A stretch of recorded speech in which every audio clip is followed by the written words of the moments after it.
Okay.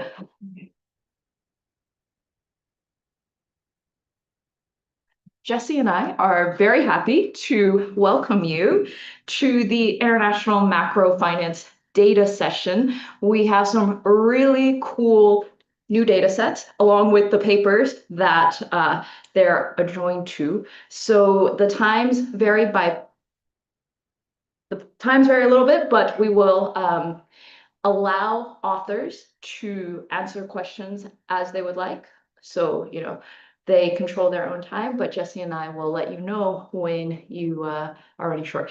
Anyways, we're all very happy to see you here, and we'll start with the US tariff project.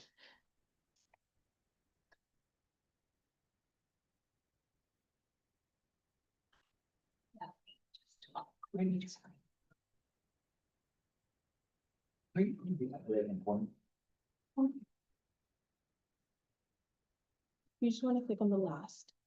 Yeah. Perfect. Let me try to not propagate feedback here. Thank you guys for organizing this, and thank you for having us on the program. This is a big data set that we've been putting together, which is going to provide some new evidence on US tariff policy, basically since the start of the Constitutional Republic. The database here is part of an ongoing NSF grant that everyone here is affiliated with. So Miguel Acosta, not Lydia Cox, a typo on the first slide, fantastic. Me, Chris Meisner, John Lopresti, Martin, and Sharon. Only Martin and I are going to be presenting today. So that's a bit of what you're going to see. And the clicker. Okay. This is the only time I will say this in a trade policy setting. Thanks to President Trump for making it so that everyone knows exactly this graph, and I don't have to spend any time talking about it. Okay, this is U.S. tariff rates since 1789, and that last little bump here is what we've seen from President Trump. And so, sort of, we approach this data set question with, what's wrong with the missing data? We can see this aggregate ADE series, this applied tariff rate series, and so why do we need better data? And our answer to this is the following. If you wanted to know anything about heterogeneity in tariff rates, or what those tariff rates are across products, the place where you would have readily available data is through the harmonized system, and that happens in 1989, and that is that little yellow block there. Okay, and so the rest of US tariff policy history, there are various folks who have done pieces of this data set construction over various intervals, but our goal here is to put together a complete, comprehensive import and tariff database that's going to span the whole history of the US. Okay. So what are we going to do, and how are we going to do it? We're going to do a lot of digitization and concording, and I'll talk to you a little bit about both of them, but not in the sort of painful way. We had to pull data from a bunch of different series here. Depending on which ones you were working with, they look nicer and less nice than others. Martin is going to talk to you about these first two blocks, which are customs legislation. So I'm going to talk very little about it, but it's going to be very useful for us to think about what data we're going to have to work with at the end of the day as a function of what the government thought was useful to record and what kind of information they wanted to put down. And so when we go back preceding the 1850s, generally speaking, we don't have very good import data. And even in the 50s and 60s and the 1800s, it's there, but not as nice. By the time you get to the middle of the 1860s and later, we start getting very disaggregate import data and tariff data that's going to look much more like modern data. And so our goal will be to put all of these things together. The big problems we're going to run into, basically preceding the 1930s, maybe even a little bit before that, 1920s, is there's not really a very clear commodity schedule or a list of product classifications. And so one of the big things we had to do is figure out how to concord these across all of these different years, because basically at some point these products are listed just alphabetically. And so there's no like hierarchical structure to the data that would let us link these products over time. And so what we decided to do was try and link these all to a modern classification scheme, which is the SITC revision 2 classification. That goes in the 70s, 80s. It matches well with the harmonized system. and is based on the 1930s structure of the data. And so what that's going to let us do is provide this sort of unified look at all of the tariff rates across our full sample. How did we end up working on this project? Completely by accident, actually. So 5 years ago, John and I were presenting a tiny piece of this project here at the NBER ITI meetings. Martin and Sharon were in the meetings. Lydia and Miguel were presenting a similar component of this at the DAE meetings. Chris Meisner was organizing those, and we all sort of just happened to be working on similar tariff ideas, but on very different intervals. And so John and I were working on a project that spanned the 1850s and then 1900 to 1940. Lydia and Miguel were working on something from 1930 onward. Sharon and Martin were working on some prior stuff. And so we kind of realized if we were able to expand our work a little bit, we would be able to cover the whole history of the US. And so that's really how this whole thing came together. So we sat down and we've been working on trying to make sure classification schemes are consistent across and that we're keeping the same style of data and concordant properties all the way through. And so this is the end goal of this project. So what I'm going to do in today's talk is give a very brief overview, and there's an accompanying article that's forthcoming in the Journal of Economic Perspectives that is going to give some background on these data, as well as some of the stylized facts we're going to be talking about and highlight some of the research projects that are going to be using this. And so if you're looking for like a reference on where any of these papers are that we're discussing here, they're all going to be noted there, as well as the more details on the data. The grant that we're running under for the NSF expires in 1 year. We think that's probably enough time for us to finish all of the synthesizing across everything. And so our hope is a year from today, you'll be able to go ahead and download and utilize these at the micro level. Okay. So what we're going to do is I'm going to give a brief overview of the sort of stylized facts we pull out of the data.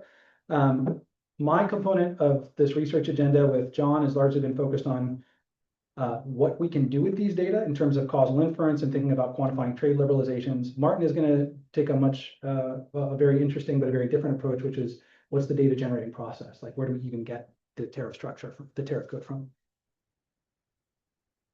Okay, stylized fact 1. There's a huge increase in detail and complexity of the US tariff code. So in the modern tariff schedule, the harmonized system, you'll have something like 12,000 tariff lines. When we go back even to the TSUS system in the late 70s, that's going to be about 6,000. When you get into the Schedule A in the 1930s, it's about 5,000, and it just tapers off and off and off all the way back. Okay, and so one of the big things we've seen is a big increase in the complexity and detail of tariff rates. I'm not going to dig too much into why, because Martin's going to tell us a pretty compelling reason on why this is the case, that this has gotten more complex over time, but I'll highlight 2 other pieces of research, because one of them is our co-author and not here, and that's Lydia and Miguel have been doing some work on this and have noted that the complexity has expanded a lot during the GATT rounds and subsequent negotiations, which allowed for a little bit more lobbying presence and people to specialize exactly what they wanted from particular tariff rates starting in about 1934 and onward. Matt Grant also has a really neat model of endogenous classification of all things, and that's R&R'd at the QJE right now as well. That sort of says that the political economy concerns could be one of the big drivers of why you'd see changes in the complexity or detail of a tariff code over time. So this is just one thing we see as a huge increase in the complexity. 2, and this is probably not a big surprise to folks who are doing trade and looking at very disaggregate data, but the cross-section of protection is not constant over time. Okay, and so if we're thinking about why can't we just use this aggregate series to think about what a tariff rate is, well, a 30% tariff rate in 1930 is not the same thing as a 30% tariff rate in 1850. Okay, they're protecting very different industries over time. And so when we're thinking about what these series are representing, there are big shifts overall in terms of the level of protection. So we're going to be focusing here from 1870 onward, because that's where we have import data to construct an aggregate series. And I'll just draw attention to 2 of them. Machinery used to be something that we protected a ton early on, and has fallen off dramatically relative to things like footwear and apparel, okay, over time. One of those collapsed very quickly, the other one is sustained, and we'll see reversals in these over time as well. So like in the 1880s, you'll see spikes. These are not linear declines in tariff rates. And then in the 1930s and 40s, some of these spike up as well. Okay, and we'll talk about potential reasons for why that is in just a little bit, but there's a lot of cross-sectional variation in these tariff rates as well. Stylized fact 3, there is a huge shift in the structure of how tariffs have evolved over time.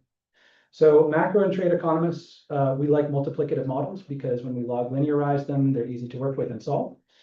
And so we're typically writing down trade barriers that are multiplicative. And so these are usually ad valorem tariffs. I'm going to use tau, IT, for an industry at time t. But in practice, there's a very frequently used specific tariff. It is an additive trade barrier. These are done on a per unit basis. So instead of like a 10% tariff, it might be $2 on a pair of shoes or 6 cents on a pound of sugar. Okay. And so these are a very frequently used type of tariff. Mario Cucini's done a ton of work thinking about these as well. But if we were to take a look at how these are used over time, what I'll provide for you on this vertical axis is the share of the tariff lines which are reported in the data that we can pull out and identify. What proportion of those lines reference a specific tariff? Okay, so starting very early on, it's the vast majority of lines, but even up through about the 50s, it's roughly 50% of the tariff code. Okay, so while our prior might be to use ad valorem as a way of representing and thinking about things, we're going to highlight throughout the rest of this talk that there's a lot of interesting nuances that come when you start folding in the specific tariffs into how we think about the effects of trade policy. They have since tapered off, and we'll talk a bit about why that is too. The fourth fact we're going to highlight here is that there's a lot of persistent reliance in the type of tariffs that industries are going to use. And so in order to make this point, I'm going to convert all of our tariffs into an ad valorem equivalent basis, this AVE rate. And what we're going to do is we're going to take the ad valorem component tau, and to it, for any one of these industries, we're going to add the specific tariff F, like again, $2 per pound on sugar. And we're going to divide that by the price of sugar. Okay, and that's going to put everything on a percent basis so that we can make some comparisons. The second thing we'll do with that is we can define a second policy variable, which we're going to call the specific tariff share, which is what proportion of a total of the tariff revenue collected on a unit of a good is accounted for by specific tariffs. So this lives somewhere between 0 and 1. The denominator of that expression is the total ad valorem revenue you're going to bring in plus the specific revenue in dollar amounts, and the numerator is in a dollar amount as well. So this is just the percent of the tariff that's defined on a nominal basis.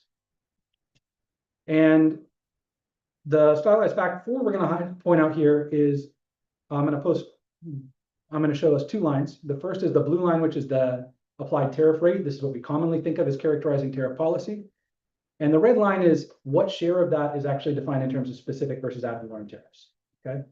And so the first thing I want to point out is there is a lot of persistence in the type of tariff people are going to be using, and that's going to differ by sector. Okay, so I'll pick on tobacco and beverages here, which is SITC code starting with 1 something. Okay, they use specific tariffs almost entirely for the whole duration of our data. And this only starts to fall off. Food and agriculture use these very heavily. Minerals and fuels have used them intermittently. It kind of bounces around, but these are constant even as tariff rates are falling. Okay, so as we're liberalizing trade overall, as we're cutting tariff rates, as we're negotiating through things over time, we're not really switching which industries are using different types of tariffs. So if I'm an industry that always use that like tobacco and drinks, and I use specific tariffs, we go and negotiate at the GATT or the WTO to liberalize trade. I'm not using this as an opportunity to switch to an ad valorem tariff. I'm keeping everything constant here. Okay. Now, I'm drawing a lot of attention to specifics and ad valorems, and that's largely because the research agenda that Martin and I have been working on have fallen out of this. And so I think it's just very useful for us. These are the stylized facts that we found the most compelling in the data. But there is a tremendous amount of unexplored variation in this data that I think will be useful for other researchers to play with as well. So what I'm going to do with the rest of this time is tell you why I think this data is useful to you and why you might want to play with this going forward. Okay, so that's the big overview, and now we'll talk about the fun stuff. And the way I'm going to do this is I'm going to break this because I got loose guidelines, and I very much appreciate those, which are like, please tell us some ways we can do some stuff with this.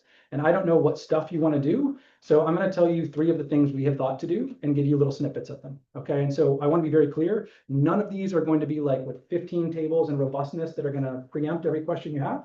But if you have questions, interrupt me. These are going to be meant to be like applications and things you can learn. Okay. The first one is, why do you think this is useful to know all of this stuff? We're going to try and provide insights on how you can get identification of trade policy studies or the causal effects of tariff rates without having to worry about political economy concerns. The second one is we're going to be focusing on issues. Suppose you didn't have these data and you just wanted to play with aggregate tariff rates or some ABE tariff rate. Is that a problem? Can I still get causal inference out of something like that? Okay. And so we're going to do two applications here, or I'm going to briefly talk about two implications of this. The first one here is joint work with James Lake and John Lopresti, where we're going to be doing a very trade-based application, a quantitative trade approach. The second one is newer, and we're thinking about sort of this literature that's trying to get at the macro effects of tariffs and what happens if we are using the wrong style data to answer this kind of question. And the very last thing we're going to try and talk about here is we think there's really neat implications that come out of thinking carefully about the structure of the tariff code in terms of how risk and volatility manifest in the macroeconomy that are moderated by trade policy. So to the extent that I have time, I'll try and do those. I don't want to spend too much time on this, but just to give you an idea, these are the statutory changes in tariffs that are covered by the portion of the data that John and I worked on. There's a lot of them, but most of what we're going to be talking about is not really statutory changes in law, but what's happening in between those law changes. And I'll tell you what I mean by that in just a second. Okay, the first topic I want to talk about a little bit here is, how am I on time? Because I don't want to steamroll Martin. I have 15 minutes in. Beautiful. Okay. Trade policy is an exogenous shock focusing on the specifics. This is the one we started to we presented something like 5 years ago. It's still not accepted, but we'll be soon, I hope. So what's the motivation for this paper? One of the biggest problems we run into in trade policy studies is that tariffs are taxes, right? And so they're subject to political economy concerns, they're lobbied over, they're not randomly assigned. And so we need a way of thinking about how to get randomization in tariff rates. So a normal approach, I might look at the changes in some outcome Y, say imports if you're a trade economist, or prices if you're a macroeconomist, on tariff rate log of 1 plus tau, some controls and maybe time fixed effects or industry fixed effects here. Okay, so we're trying to think about how this moves. The canonical problem is that the determinants that live in the error term that might drive trade or prices are also going to be the same set of things that are going to dictate why you might want protection in those places in the first place. Okay, I think there's going to be a lot of import competition, so I put high tariff rates on it to protect it. Okay, and so in that error term is going to live a lot of the same things that are going to dictate tariff rates and import growth, for example. But the approach we're going to take to this is by taking a step back and recognizing that not all of the tariffs that we work with in the data are ad valorem tariffs. We end up with this really nice little term, which is the specific tariff, the ad valorem component of the specific tariff, the ad valorem equivalent of the specific tariff. And what this means is that the applied tariff rate is now a function of prices. And these price movements are going to cause changes in this tariff rate. And because, oh yes, that's even better. And because of, because the prices are going to move these tariff rates, these prices are plausibly orthogonal to these statutory tariff rates. Okay? Now there's a problem with this, which is that these prices themselves are equilibrium objects. And so are these, and so we don't want to use this variation in the actual equilibrium price as the variation for this. So what we're going to say is, well, we can actually take a step back and use something like macroeconomic inflation as a way of getting variation in tariffs. What is that going to let us do is it's going to let us look at cross-industry changes in tariffs that don't rely on either industry level prices or industry level tariff rates. Okay, and that's the core idea. Yeah. So in the history of the US, which is stickier, the ad valorem rate or your F specific rate? That is a really good question. So what I can tell you is if you were to look at something like this,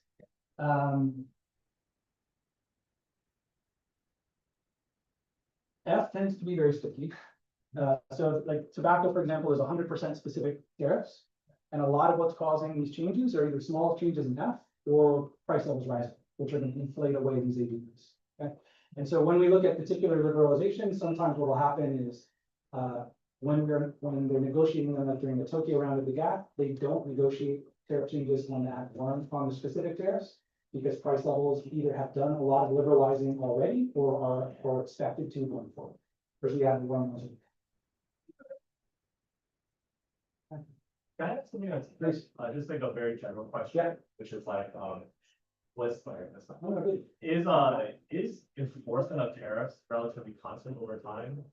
I will defer that to Martin, because that's, his whole paper is about the state's capacity to enforce the tariff schedule and what that means for the optimal text. Yeah.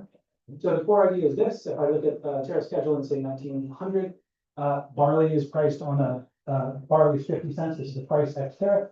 That is a 30-cent specific tariff. This is an ad valorem equivalent of 60 cents. Red is 20% ad valorem tariff. It's fine. We're going to get inflation over the next decade. What does that mean? Well, it means that inflation itself is going to cause no change in the relative protection of bread, but a decline in the protection of bond. And deflation is going to be the opposite. And so that kind of variation isn't going to drive industry level protection. It drives industry level protection, but not the industry level prices or tariff rates. So this is the paper in one figure. And what I'm going to plot for you is 1900 to 1940. And for each one of these colored bands, this is a different statutory tariff regime. Okay, so these are the legislated tariff rates are supposed to be constant within each one of these colored bars. And what I'm going to show you are 3 series within each one of those bars. The first is the tariff rate, the ABE tariff rate indexed here to 100 at the start of our period. The second, this dashed line is imports, real imports indexed over that period, and these vertical bars are inflation. Okay, so the one thing I want to point out, and maybe the best example of this, is if we were to go to the Underwood tariff here, where again, these rates are fixed statutorily, what we see is a lot of variation in the state tariff rate. It's falling as prices are rising, and as prices start falling because of inflation, the tariff rate starts rising. And the import rate moves opposite. Yeah, please. You are assuming that whether or not a good has a ad valorem versus specific tariff option. I am. Okay. And what we're going to do with this is we'll actually go back in the paper. We trace there's one period in US history where they don't use specific tariffs at all. It's during the Walker tariff of 1846. That stays in place until the Morrill tariff of 1861. And there they put in specific tariffs.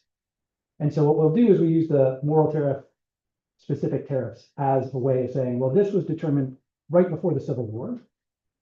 There's something about the industry structure here that says these are very persistent over time. So we can use the specific tariffs as defined in 1860 and then the subsequent price variation to get at the same kind of thing. Yeah. Okay, more formally, we can do a measure that's going to kind of get at the same thing. You can write out the change in this log tariff rate, and it turns out to have a nice closed form expression where this is the proportion of tariffs that are defined specific. This is the tariffs proportion of the total price, and this is the percent change in prices. Okay, so you got a nice tractable measure for what that tariff rate has to be, even if the statutory tariff rates F and tau are unchanged. And these are all like initial variables, and so it fits nicely into the sort of shift share approach that people typically like to work with. Okay, to give you a sense of this cross-sectionally, this is in 1910. You can see these are SITC codes. For example, the kind of variation we would exploit in these papers, this has been cotton textiles, and this is going to be sugar. They have a similar protection level at about 50%. One of them is 100% specific tariffs, meaning any price increases or decreases are going to greatly impact the protective capacity of sugar, and less so for cotton textiles. And so that kind of relative variation for what we can find with these things. If you're concerned about the fact that the ad valorem equivalent tariff level is still living in this expression and might be a determinant of import growth, what we'll ultimately do here is we'll strip that out. And so our measure that we'll use as an instrument for most of the paper is just relying on the proportion of the tariff code that's defined in terms of specifics and subsequent pricing. So you can strip out everything about the level of tariff protection demanded for a particular industry and just rely on this inflationary exposure. Okay, it works well for predicting things like import growth. A simple R squared is going to, depending on the specification here, we'll get somewhere between a third and 40% of the variation is just driven by this in terms of import growth at the industry level. Why does this work well in this area? Well, specific tariffs are 50 to 60% of tariff revenue at this period, and so it really helps in terms of determining that variation. You get large price swings. You can get things like import elasticities and other sorts of things here. And we use this here because you have the linked full count census data, and so we can look at structural change and look at what's happening to income shocks for individual people. Question, please, yeah. So you have to use aggregate prices to do this, or you don't have to. The problem is if you use the observed traded price, that depends on the tariff rate itself and also determines the. So if I told you that the tariff rate for a good has gone up or down because the price of that good has gone up or down, well, that's gonna have a direct effect on imports, and that's gonna live in your herd. And so our recommendation is to use something at a higher level of aggregation. We just use aggregate CPI for this, but in principle, if you wanted to use product level flows and use some kind of industry price index, you could probably do that too. You have 5 minutes before you cut out your goal. So that's what. 20 minutes. 15. Oh, you only went 20. Yeah. All right, you're good. Okay. Okay, so then the next question is sort of, this is good, 15, yeah, that's 15. Are all changes in ABE tariffs sufficient for setting trade policy? And what we're gonna argue here is they're not. And the reason for this is the following, because of the fact that the tariff rate has equilibrium price in it. If you're just looking at a tariff rate move, you don't really know if this thing is endogenously related to equilibrium outcome. Okay? So depending on how that works, you can get the wrong sign up for your estimates. So our example here that I'll point out is we're going to use the fact that we have, this is before the Tokyo round of the gap. This is the Tokyo round of the gap. There's supposed to be a good statutory liberalization that's happening here. There's supposed to be no liberalization that's happening here. And these are the ABE tariff rates. And what we'll show in this paper is that all of this is really driven by inflation in the early 70s, wiping out the tariff code. And what's really happening here is that the statutory rates are falling, but you're basically walking up the demand. Okay, so as prices are falling, consumers are shifting into goods that had higher prices. And so it's going to offset this. I'll show you very quickly what that looks like. Oh no, Martin warned me that there was a bug on that slide and I didn't listen. Okay, so, and there's a decomposition, but here's what it looks like. You can write the change in the ABE, the tariff rate in any period, in terms of the change in the rate, holding shares fixed, change in the shares holding the rate fixed, and some other terms that I'm not going to talk about right now. And what you'll see is that that blue line is the within good change in the rate. And here what you see is it's falling and expenditure shares are falling. Why is it happening? Well, it's not that the tariffs are going to cut, it's that price levels are rising. And price levels rising is what's causing expenditure shares to fall and tariff rates to fall at the same time. And so that kind of variation will get you in trouble because when you exploit that, what you can see is that as tariff rates are falling, so are imports. And so you would get these weird elasticities that would be the wrong sign of what you're actually after. Okay, you can formally decompose this. And we do the same thing for the statutory rates here. We can see that basically all of the motion in this is happening to the specific tariff inflation channel in this free period, and all of the offsetting stuff is happening in the statutory stuff. Okay. Now this is a macro group, so I want to tell you why I think this is more relevant. And the reason I'll tell you that it's more relevant is because there is a growing interest in understanding the macro effects of tariff policy. And so what I'm going to try and do is very quickly highlight how we're going to try and apply this decomposition to getting at sort of the aggregate effects of tariff policy on things like inflation. Okay, and so all we're going to do, and this is joint work with Lydia and Miguel and James Lake, is we're going to do a local projections in the spirit of these exact macro studies. They might be using the BAR, but we're going to use a local projections approach because it fits the decomposition nicely. And what all I'm going to show you today is the results for what's happening to price indices. The big issue is that we're going to argue that this ad valorem equivalent tariff change is endogenous to the macroeconomy precisely through the price level mechanism that we're talking about. And using that decomposition where we can write everything in terms of statutory, inflationary, and composition changes, what we think people are really after are what's happening when I change the law on tariffs. But what they're building into these aggregate measures of tariff changes are also things that naturally, mechanically embed inflation and composition changes. And so we can run these exact same regressions that they would do, except we can then decompose it into each of these subcomponents to see what's driving these sort of puzzling deflationary results we see. So if you look in either of these studies from the 40s afterwards, what you generally see is some sort of deflationary response to the tariff shock. Okay, and if we were to run that exact same specification, but decompose this into the constituent components, what you'll see is all of this deflationary downward response is due to these sort of endogenous elements of the changes in tariffs themselves. So they're operating through inflationary erosion, which has this mechanical inverse relationship of prices, or these expenditure changes. Okay, and so we're trying to formalize that a bit. Do I have any minutes left or am I done? 12 minutes. No, 12 minutes. Are you sure? Yeah. Um, please, She just wanted to understand the decomposition a Of course. little bit better. on the Oh, slide. no, sorry, the local projections Yeah, that you good. had, those results.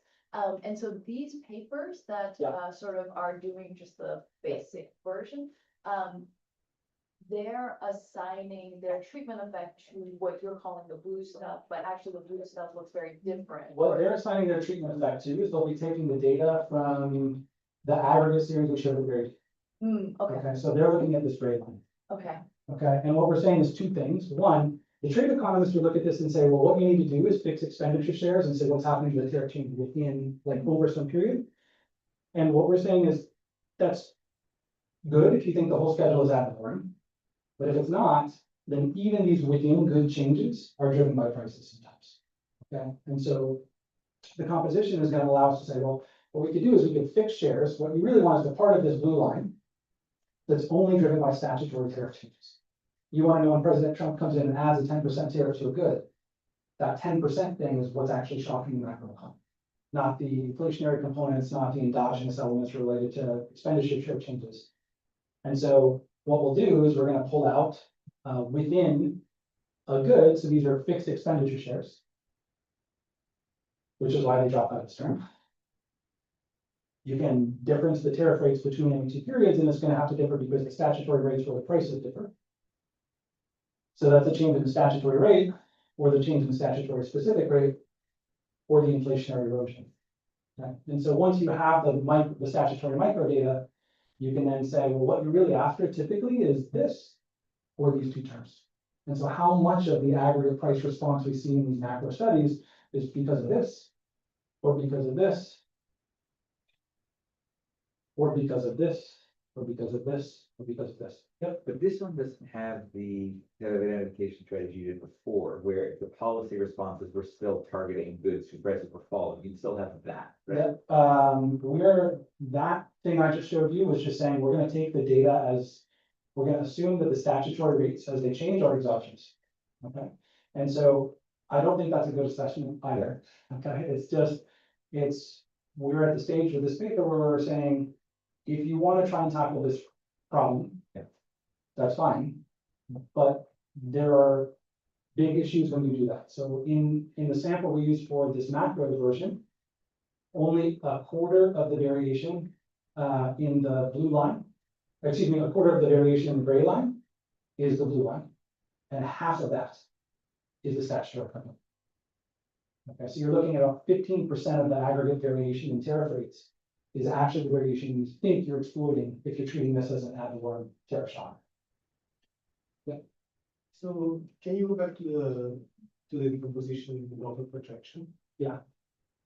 So say the economy tanks because there are tariffs and the Fed tightens and so there's a massive recession. Which bar is affected in the local projection? Okay, we're not. No, in the chart after. No, I understand. We're not trying to take a stand here on what the correct model is and whether the Fed is being myopic about price responses. This is a response to sort of the empirical papers that are just looking at how I look at a reduced form link between the tariff rates and the macroeconomy. So in terms of which one of these, it's going to depend on two things. So the first is if what's going to happen is there's a recession. Was that the positive idea? For instance, okay, well then that's going to lead probably to deflation or an economic contraction. And what does that do? It leads to a mechanical increase in the specific tariff, the ad valorem equivalent specific tariff. So price levels fall, so F over that falling rate is going to go up. It's also going to lead potentially to contractions in consumption, which is going to be this composition chain. This is the majority driver of the tariff rates in most of this, in these aggregate tariff schemes, is this guy. So depending on which of those, so we're not actually, in this paper, in this decomposition, I don't have the legs to go after the exact question you're asking. But I can tell you that the aggregate response you get, if you're not taking into account these various channels, sure looks a whole lot like it's a recessionary response or disinflationary response. Okay, but the statutory shifts may not match that. Okay. So just to refresh, when Jim and I did the two-country GE model. Yep. We following tariff variation. Yeah, so We took the view of classical dichotomy where any nominal effects on the average tariff, right? Is the unintentional part of the tariff variation. Yep. In other words, no nominal derivatives. If you assume that within tariff regime, that seems to work perfectly well. Hey, there's a regime change, it changes the distribution of tariffs. In a way that moves all lines in the same direction. Yep. And then there's this unintentional effect of monetary variation. If you write down a macro model with a classical dichotomy, you can write nominal pass-through the prices to capture the nominal part of the tariff variation. That's completely exogenous. Okay. Now, if you're thinking about, well, did they increase tariffs in order to avert the Great Depression? Well, you can always do that calculation in that same way. The real model. but So I think, starting with that sharp benchmark is an easier way to think about it. I agree, and this is not meant to be a conclusive statement on the other studies that have tried to tackle this problem, so much as a recognition that the current empirical approaches that are saying, we have this aggregate series, this is an important question, we're gonna try and answer it with the macro data. And the point we're trying to make with this is, while well-intended, it's gonna lead to misleading conclusions because of these mechanical relationships. Yeah. Yeah, I guess, my question was like, if you told me that the tariff rate went up, I would expect inflation to go up just, if nothing else is going on, right? So that's purple. That's just statutory. But so the figure on the left, is that meant to be the same story? This is the exact same figure. No, I understand. I'm just trying to understand, Yeah, when people use the Mhm. APs and then they run this regression on the left, it's still pitched as we're pulling out the purple. I think people think of it as we're pulling out the purple, I and see. the rationalization is that it's contraction. Okay, is that the dominant effect is that it causes a large enough recession that the price will spike. And what we're saying is that may be true, but that mechanically manifests in the data without needing that mechanism at all. And in ways that are endogenous to the model itself. Right. Okay, and now I definitely do not have. I'm sorry. Well, please. I was just wondering, do you have a sense for how much less of a problem this becomes over time? Like, if you're looking at recent history, if it's still a big problem, it's less of a problem, but sort of how you. The inflationary response element becomes less of a problem. But what becomes more of a problem is the compositional shifts in. So the compositional changes are the big driver of this in our sample, and depending on which subsample you're looking at, if there's big price spikes, there's going to be this mechanical relation with inflation. If you're in the modern era where specific tariffs are less prevalent, you still have these compositional concerns to worry about, which are still endogenous to aggregate price levels. Yep. Okay, yeah, any minutes? 4 minutes? Okay, perfect. I'm squeezing another topic. The last thing we wanted to point out, I think, which is really, I think, a fun way to kind of, I'm a micro trade guy, and this is not a micro trade room, and so this is like kind of a first foray into thinking about this. And we noticed two things. So one, trade policy is really focused on tariff levels. We're worried about the first moment of crisis, what's happening to the price index. International macro literature will commonly use some model which embeds risk aversion too. Right? We're thinking about second moment effects being important drivers of things. And the difficulty here is there's not natural ways that the second moment effects come out of trade policy models, and there's not really good very micro variation for the macro literature to think about price shocks. And so what we're going to say is, if you actually think about the micro elements of the tariff code, we are actually going to be able to provide a very closed form measure that's going to allow us to first quantify second moment changes to prices, disentangle them from first moment, and it's based solely on trade policy.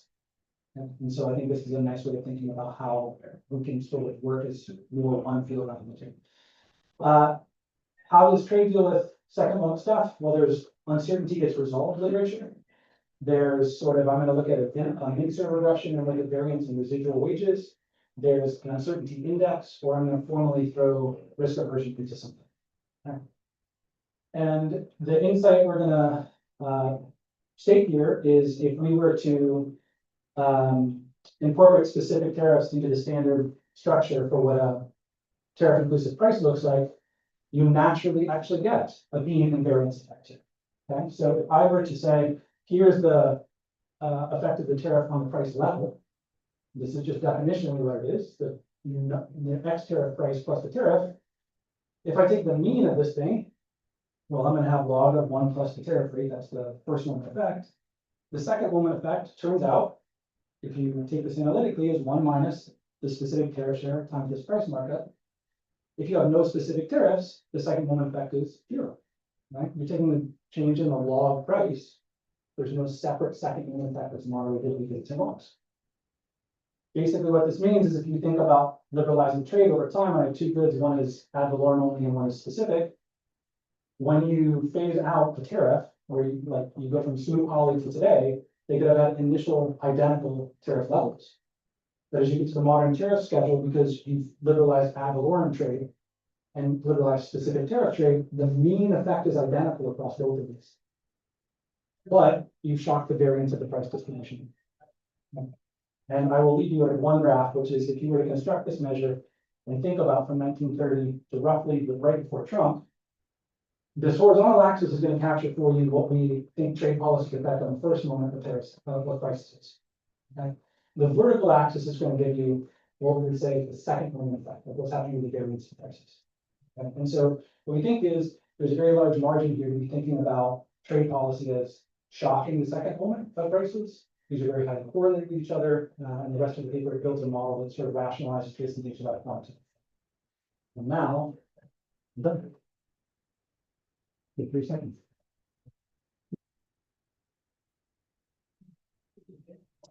Whoa.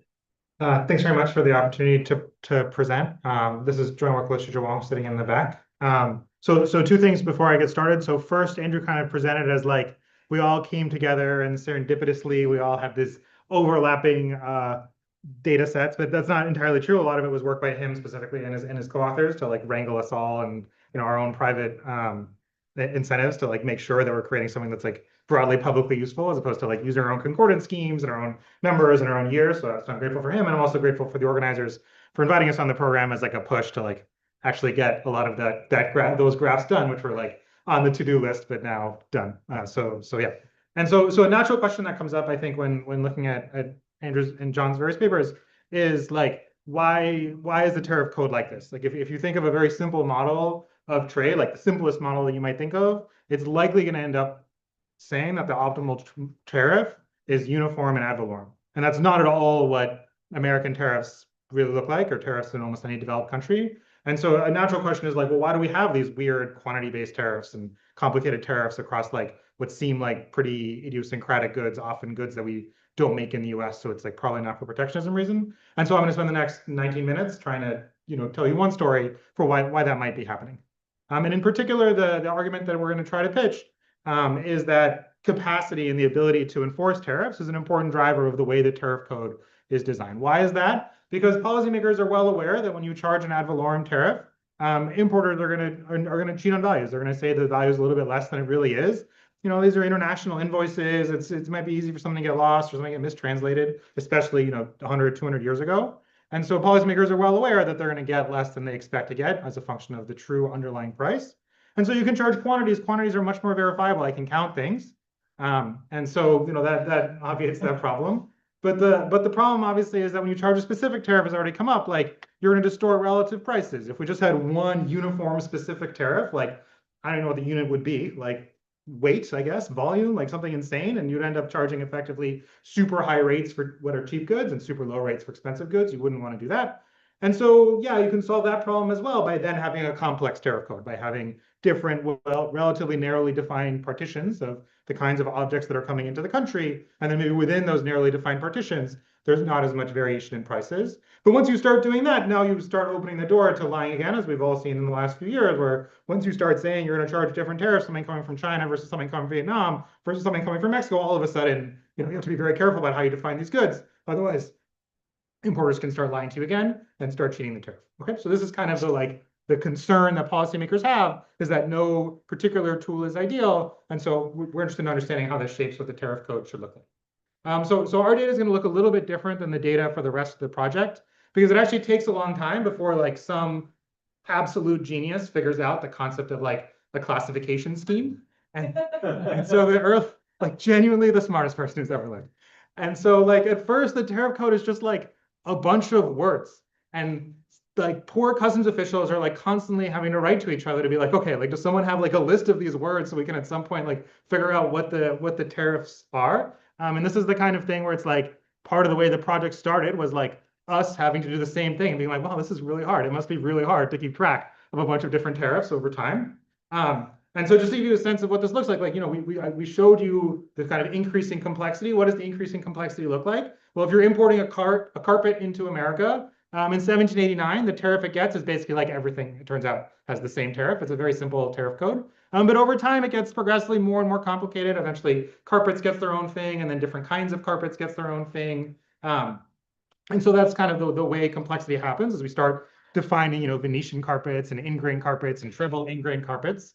And, you know, even within those things, which might sound relatively narrow, and they probably are, you know, there's still a lot of variation in carpets. If you know, for those of us who now have to have homes that we're in charge of, like you might go to a carpet store and there's all sorts of variation in prices, some of which is clear why that might be, and some of which is not clear why that might be. And you can imagine the poor customs official that's in charge of appraisal, like not being pretty straightforward to lie to them. So that's kind of the issue that we're interested in. Okay, so this is a macro talk as far as I know, and so I'm going to start with the model. And so we're going to set down a simple model where, as I mentioned, like in the absence of any capacity constraints, you'd want a uniform ad valorem tariff. So that's kind of the world we're going to think of. So we're only going to think about how enforcement constraints, as opposed to other richness in the economy, might matter. So think of like an exogenous revenue target and like exogenous expenditures, like everything is as simple as possible. But the key is there's two enforcement frictions. One enforcement friction is like kind of like a splitting cost, CS, which is you want to classify things, you want to have a complex classification, and that might be costly for you to define. You have to hire competent people who are able to tell the difference between a Venetian rug and a Turkish rug. And the second enforcement cost is that there's a verification cost. So if you want to charge as a function of price, if someone comes to you and they says, oh, this thing is $10 a square yard, if you don't believe them, there's some cost associated with checking that. And I'm being like super precise in like first year micro theory and using the word verification, because it's not necessarily knowing the price. You might know that the importer is lying to you. It might be obvious. But the way the legal system works is like, we're not Vikings. You still have to go to the judge, and you still have to go to a jury, and you still have to hire experts, and they get to hire experts. And it turns out the importers, especially the French importers, are very likely to hire experts that are willing to say anything. And therefore, you know, it's quite costly in order to eventually get to charge. Sorry, I didn't make up French. It's not, I'm not being racist. And so yeah, and so this is just costing. So that's kind of the motivation for how we're thinking about the world. And so if you think about a policymaker that wants to raise revenue, but also doesn't really want to distort relative prices, well, they have two choices. I mean, we already have this notation. They can charge an ad valorem tariff, or they can charge a specific tariff. What happens if you charge an ad valorem tariff? Okay, so think 19th century. What happens is the importer has like a ship, and the ship comes from wherever and makes its way to America. So there's a bunch of stuff that shows up in the port, and the importer declares what the value of that is, and then they want to maximize. They sort of understand the game, and so they declare a value to maximize what their expected revenue is. The customs official hears what the unit value is, and as a function of that, gets to decide whether or not they want to inspect, and that they get to charge a fine. The key to the model is that fine is not infinite. If you wanted to charge an infinite fine, like a Becker sense, then obviously there'd be no lying in equilibrium. But it turns out it's very hard to charge an infinite fine. In the 1820s, they basically try. They try to charge like incredibly high fines to people who cheat imports. And what happens is juries basically nullify it. Juries are like, this fine is unfair, and so we're not going to convict because we don't think this is the right thing to do. So it's like there's a constraint to the state and how much it's able to punish officials, because they're in a constant state of trying to figure out how to improve enforcement, but there's some cost in this. Is it bribery that's happening with customs officials? Like, is that documented as well? So it's the weirdest thing. So in the Treasury reports, they're in a constant state of talking about how customs officials are lazy and idiots, like all the time. They're like, how do we motivate them? How do we hire good people? I mean, there's like tons of patronage too, so they're idiots on purpose. But like, they're constantly worried about like those kinds of organizational problems. And they're constantly talking about how foreigners are like liars. So both of those things show up all the time in Treasury reports, and they never talk about corruption. Like the kinds of corruption they talk about is customs officials stealing from America, like getting the correct tariffs and then not giving it to the government.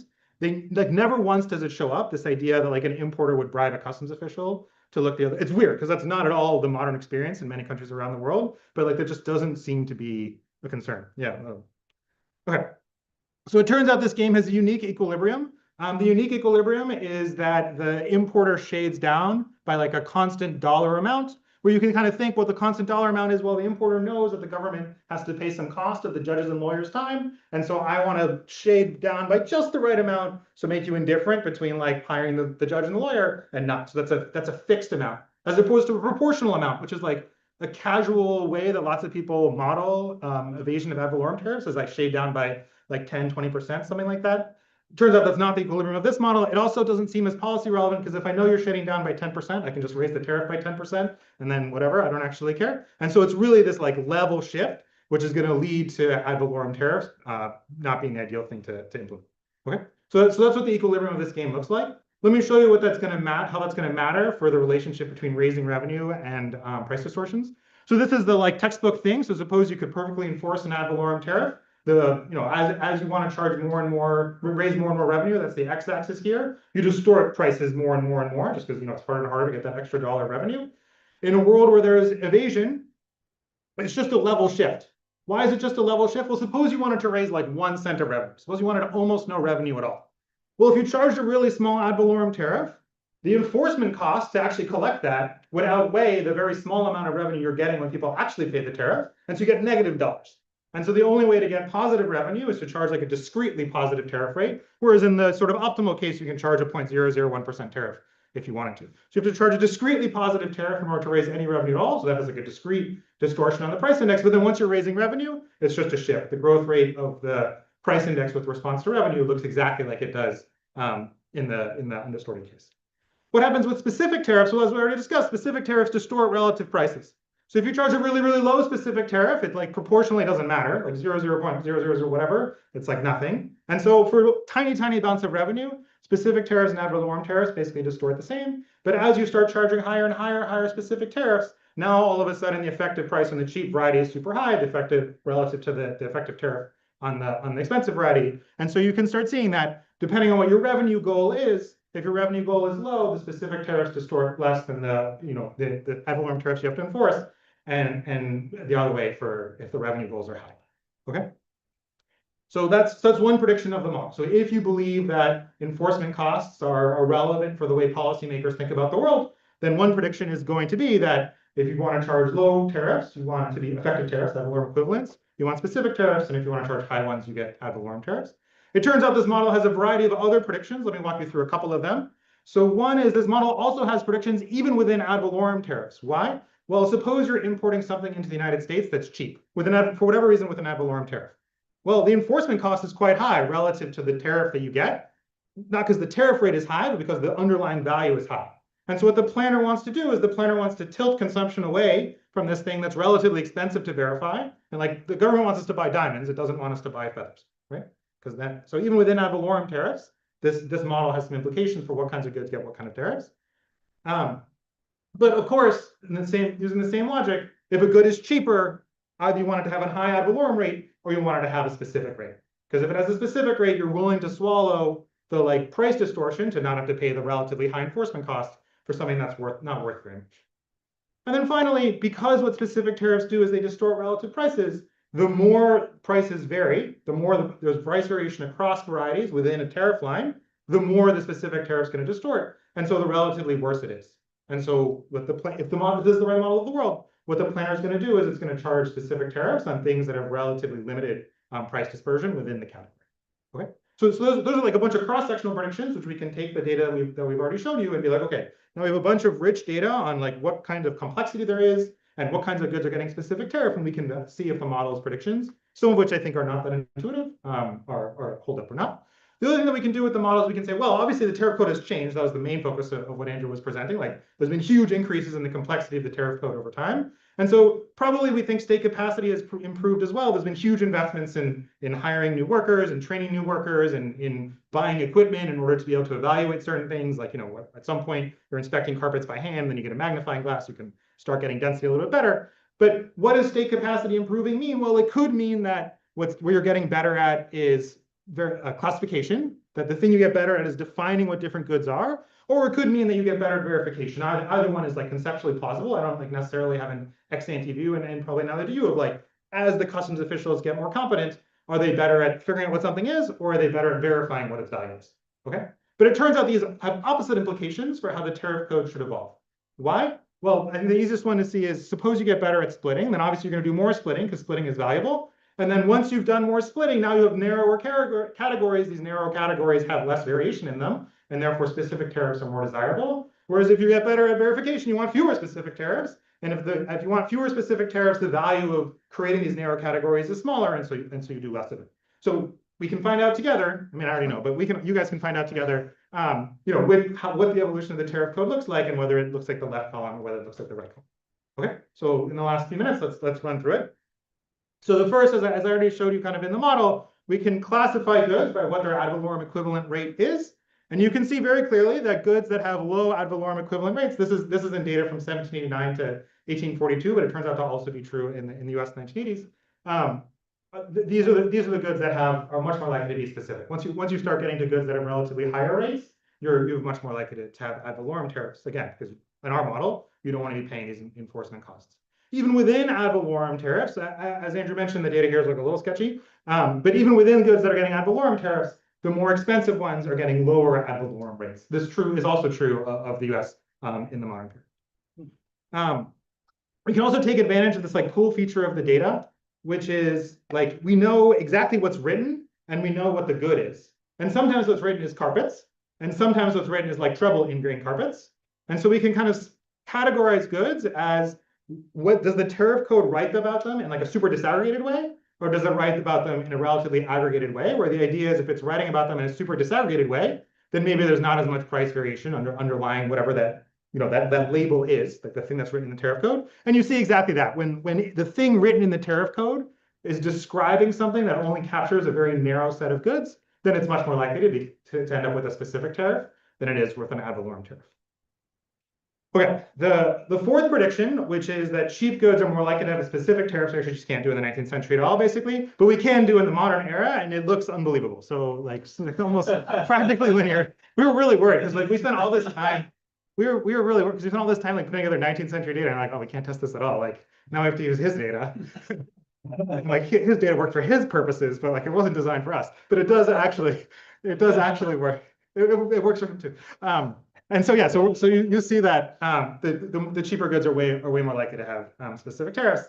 And then finally, I mean, you've already seen this, that like there's much more complexity in the tariff code over time. And it turns out it gets more complex in a kind of interesting way, which is you might think it's working like 1-digit, 2-digit, 4-digit, like a nice secular, like moving along the hierarchy, but that's not the way it works at all. The way it works is basically like there's a few in any given tariff bill, there's a few very broad categories that capture lots and lots and lots of goods.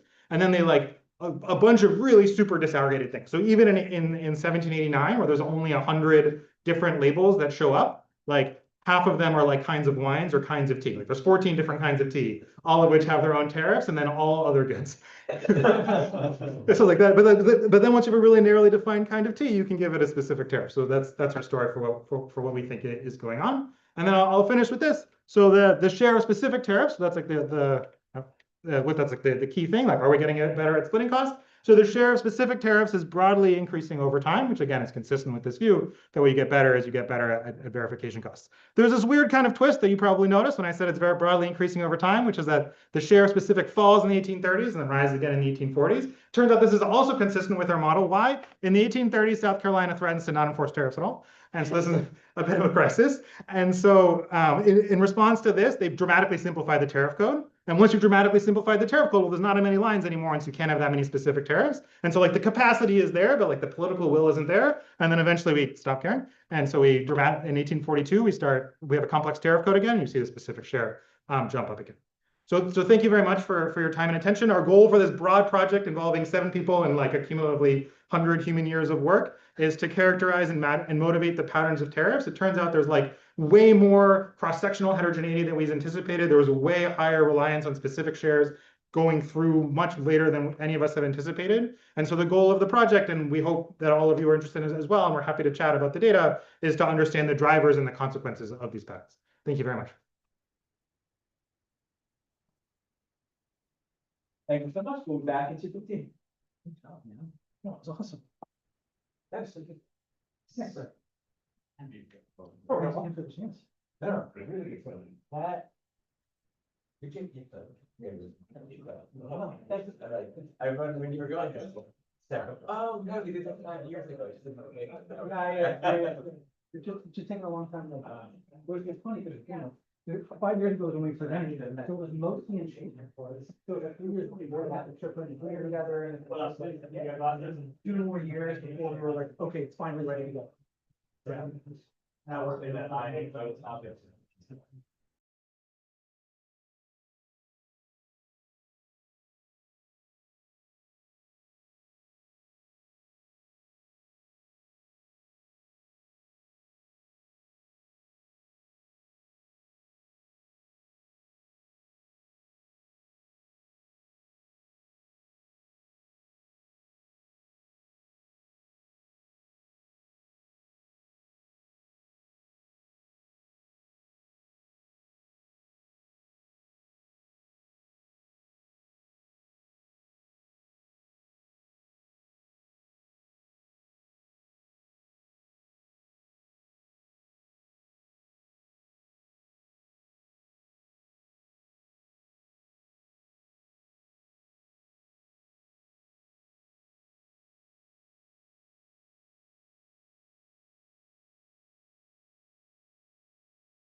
Okay.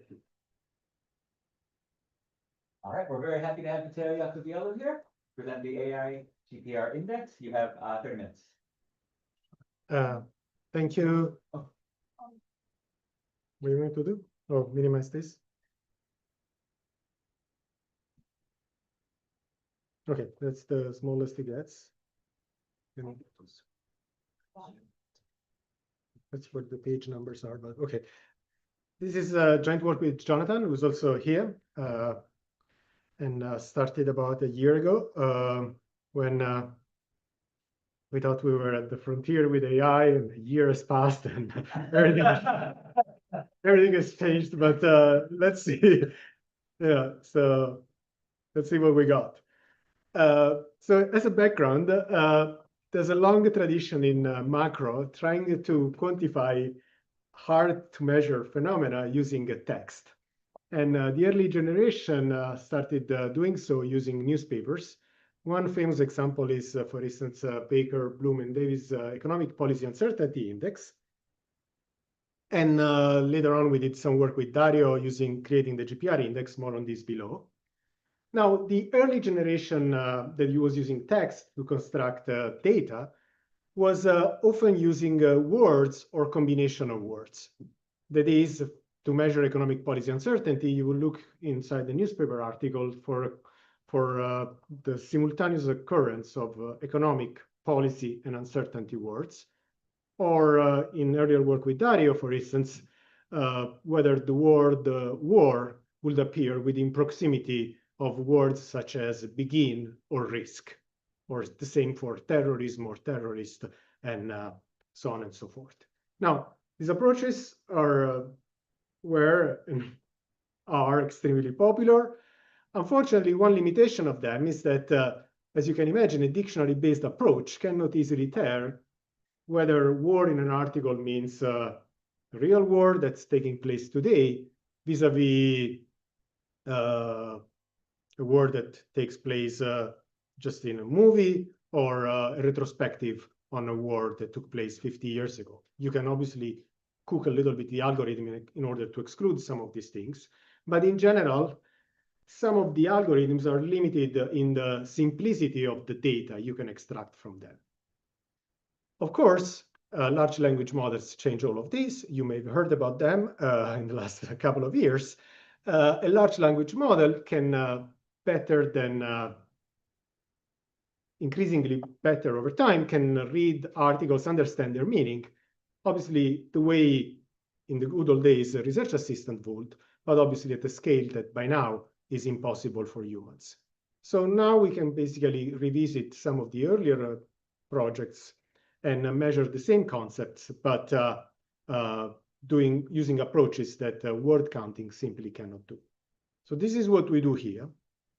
We build a daily measure of geopolitical risk that uses, give or take, the same corpus that Dario and I used in our earlier AR paper, in particular, 5 million newspaper articles from 1960 to present. And each of these articles is read and scored by an LLM model. For the specific application here, I'm going to talk about the GPT-4o mini, but we have robustness analysis with other models, and we find extremely similar results to what I'm going to report on today. And then, to showcase the kind of the usefulness of using AI models, we extend the original approach using keyword-based searches to the idea that you can obviously layer on additional classification to the original measure to produce new measures that obviously are more complicated and they cannot be easily obtained using keyword-based methods. So what we end up having is an AI GPR index, which uses exactly the same definition of geopolitical risk that Dario and I had in our earlier paper, but scores each individual article between 0 and 1 to measure the geopolitical risk intensity of an article.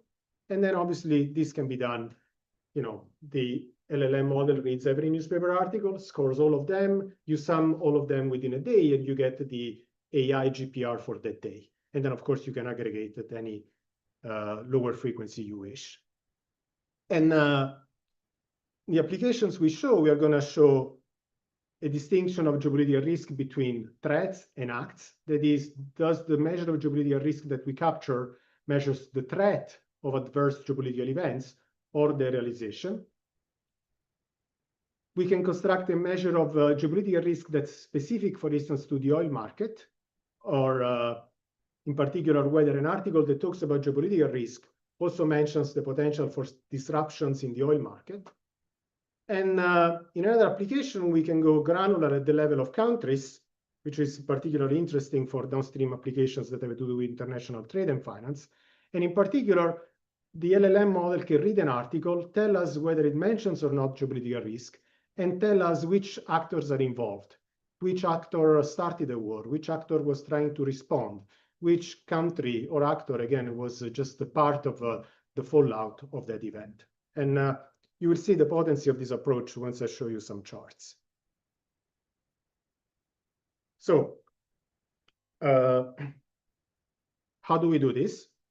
The entire universe of newspaper articles, if you look at the sample of newspapers we use, which is New York Times, Washington Post, and Chicago Tribune, from 1960 through 2025, is depending on how you count an article. So because sometimes they are actually classified by the provider for you. Sometimes the newspaper will tell you what's, say, an advertisement and what's actually news. But, you know, depending on how you cut things, slice things off, we're talking about 10 million newspaper articles summing over these 65 years. Now, we could run a query on all of them. It would be just slightly inefficient because obviously many newspaper articles don't bother talking about news like geopolitical risk. They're about gardening, soccer, you name it. So in order to kind of make our search more, our approach more kind of efficient, and maybe this is going to be kind of a thing of the past in a few years when costs are going to be even lower, what we do is to first collect from the universe of newspaper articles only the ones that mention at least one word that we think is potentially associated with geopolitical risk. But the net that we cast is very wide. As you can see, we end up kind of collecting half of the total amount of newspaper articles, half of the universe. So long as an article contains any of the words here, essentially it's an article that then we pass to the LLM model. And then this is the prompt. I mean, this is kind of the version that one can read in 40 seconds. You'll be given, we tell the LLM model, you're smart, you're intelligent and everything, you'll be given, and in accordance with the principle that somehow a good article must contain the punchline in the first page or less, we actually only feed the first 2,000 characters, which is about 500 words, which typically is enough to kind of get straight to the point. And again, this is to save on input tokens, obviously. We give the LLM model the first 2,000 characters of an article. We define for the LLM model what the geopolitical risk is. Now, the model kind of already knows because it's been trained with a lot of stuff already, but just to make sure that somehow we are on the same page, we tell that geopolitical risk is the threat, realization, or escalation of adverse events associated with wars, terrorism, tensions among states. And then the model, essentially, we want an answer which is not just 0, 1. We want an answer which is higher the riskier the event is or the worse the event is. So we kind of give a taxonomy ourselves, and then we let the model pick a number between 0 and 1. Yes? Where's tariff war? I don't know whether it's in the prompt. I think we say if it has to, I mean, the model may misinterpret the tariff war. Is that what you said? Or It'll be interesting to find. occasionally what happens is that in our original thinking, we thought that tariffs, for instance, or trade wars are not worse because, you know, for instance, because, you know, they are still fought with somewhat legal. I'm not debating. Yeah. Now, this distinction is a bit heuristic. We found, for instance, in many cases that there are articles that are talking about tensions related to tariffs, especially in the later periods, which the model scores 0.2, 0.2, 0.2. Many of them get captured by the first stage, and then many of them actually get scored with a low number. And there's a list of things that we don't want the model to say are geopolitical risks, including retrospective on past events. So just to give you an idea, an article like the one to the left, where Kim Jong-un takes his daughter to China, there's a little bit of discussion about potential tensions happening after he abdicates, or like after he dies or something. That's scored 0.2. The article, the front page article in the New York Times, the day after the supreme leader of Iran was killed earlier this year, is scored as 1. Then the formula to calculate the index is very simple. Essentially, take a given day and sum the scores of all articles that we feed into the LLM model. Then divide all these scores by the total number of articles published in all newspapers that day. And the only reason why you want to do so is simply because newspapers have gotten a little bit, at least in the sample we look at, the size of newspapers grew a lot in the 80s and 90s, when newspapers were actually charging advertisers by the weight, if you wish. And then now the number of newspaper articles per newspaper is falling. So just that to calculate, to kind of normalize by that. But obviously a lot of the legwork is done by the numerator. And then the third term here is just a scaling so that we get an index. So once we do all of these, these are just some factoids that come out of all of these. Of the 4 million articles that we passed the LLM model, about 26% receive a positive score, about 14% in total are GPR relevant. And this is how the index looks like. So this is just a summary. This is the 30-day moving average of the index. And most of the spikes you see here are actually, you can look back and you immediately find that something was happening. So the risk that you actually mistake events for, like, mistake a spike for something that's not a big risk event is extremely low. The only question is whether you think that now newspaper coverage of this is proportional to the risk that's relevant for our own thinking of what risky things are. But this is where we stand. Yes. Pure curiosity here. When they disagree, do you have a preference between the two for the aggregate right now? Like, which one do you believe more? When they disagree, who? Your AER and this paper. Okay. So okay. So in broad strokes, I don't know whether this is good or bad. I'm kind of fighting with my former self. The correlation between the two indices is high. So that's good. Now, which one would you pick in general? Let me tell you, this is like when people construct measures of monetary shocks and they write one paper and then they write another paper. I haven't seen them kind of completely reneging on their old papers. So I'm not going to say anything bad about the old one. But let me tell you a little bit about ways in which we can tell whether one thing is better than another in some formal sense. Yeah. So I was curious how much we should think about the levels over time. Because, broadly speaking, the levels don't seem like they've moved that much. And, the recent rise honestly doesn't look that different from the peak of the Cold War. But like, I don't know, it doesn't feel like those are the same. So we don't have it here. We also have like a version that goes all the way to 1900. And you can see obviously that the two world wars still stand out as much larger than anything we've seen since 1960s. It's true that if you do like a kind of a more like a slow moving average of this index, what you are going to see once you cut through the noise is the fact that geopolitical risk was very high here, and it's actually rising steadily in the more recent period. But you have to do like a 3, 4, 5 year, 10-year moving average. So if you do that, then the sensation that geopolitical risk has been rising is definitely supported by the data. But it's true that there was a lot of bad things, that is another word, happening already in the 60s and 70s. Yes? Do you have any sense of, did chat get a hold of your old index somehow as a way of like filtering and thinking about this? like, do you think, to your AI model? Mhm. When it's like looking for information on how to categorize things, reading stuff, Mhm. do you think it will have incorporated your prior work? In like, it's like most of that. Oh, It's a good benchmark for how to think about this. And you've obviously done fantastic work on the previous week, so I'm just wondering how you think about like independence of this from the original index, just on like. Yes, so if I ask the AI model, maybe I can ask Fable now to do so because it's a much smarter model than GPT-4o mini, and ask, okay, give me your geopolitical risk index. Probably it will spit out something along those lines, right? Here, the advantage is that we're not giving the entire context, right? We're giving one article in isolation. So each article is a new query that we pass to the API model. So for the AI model to actually infer that I'm writing a paper that I'm presenting here, it's probably a tall order, I would say. So with that, now, a couple of things.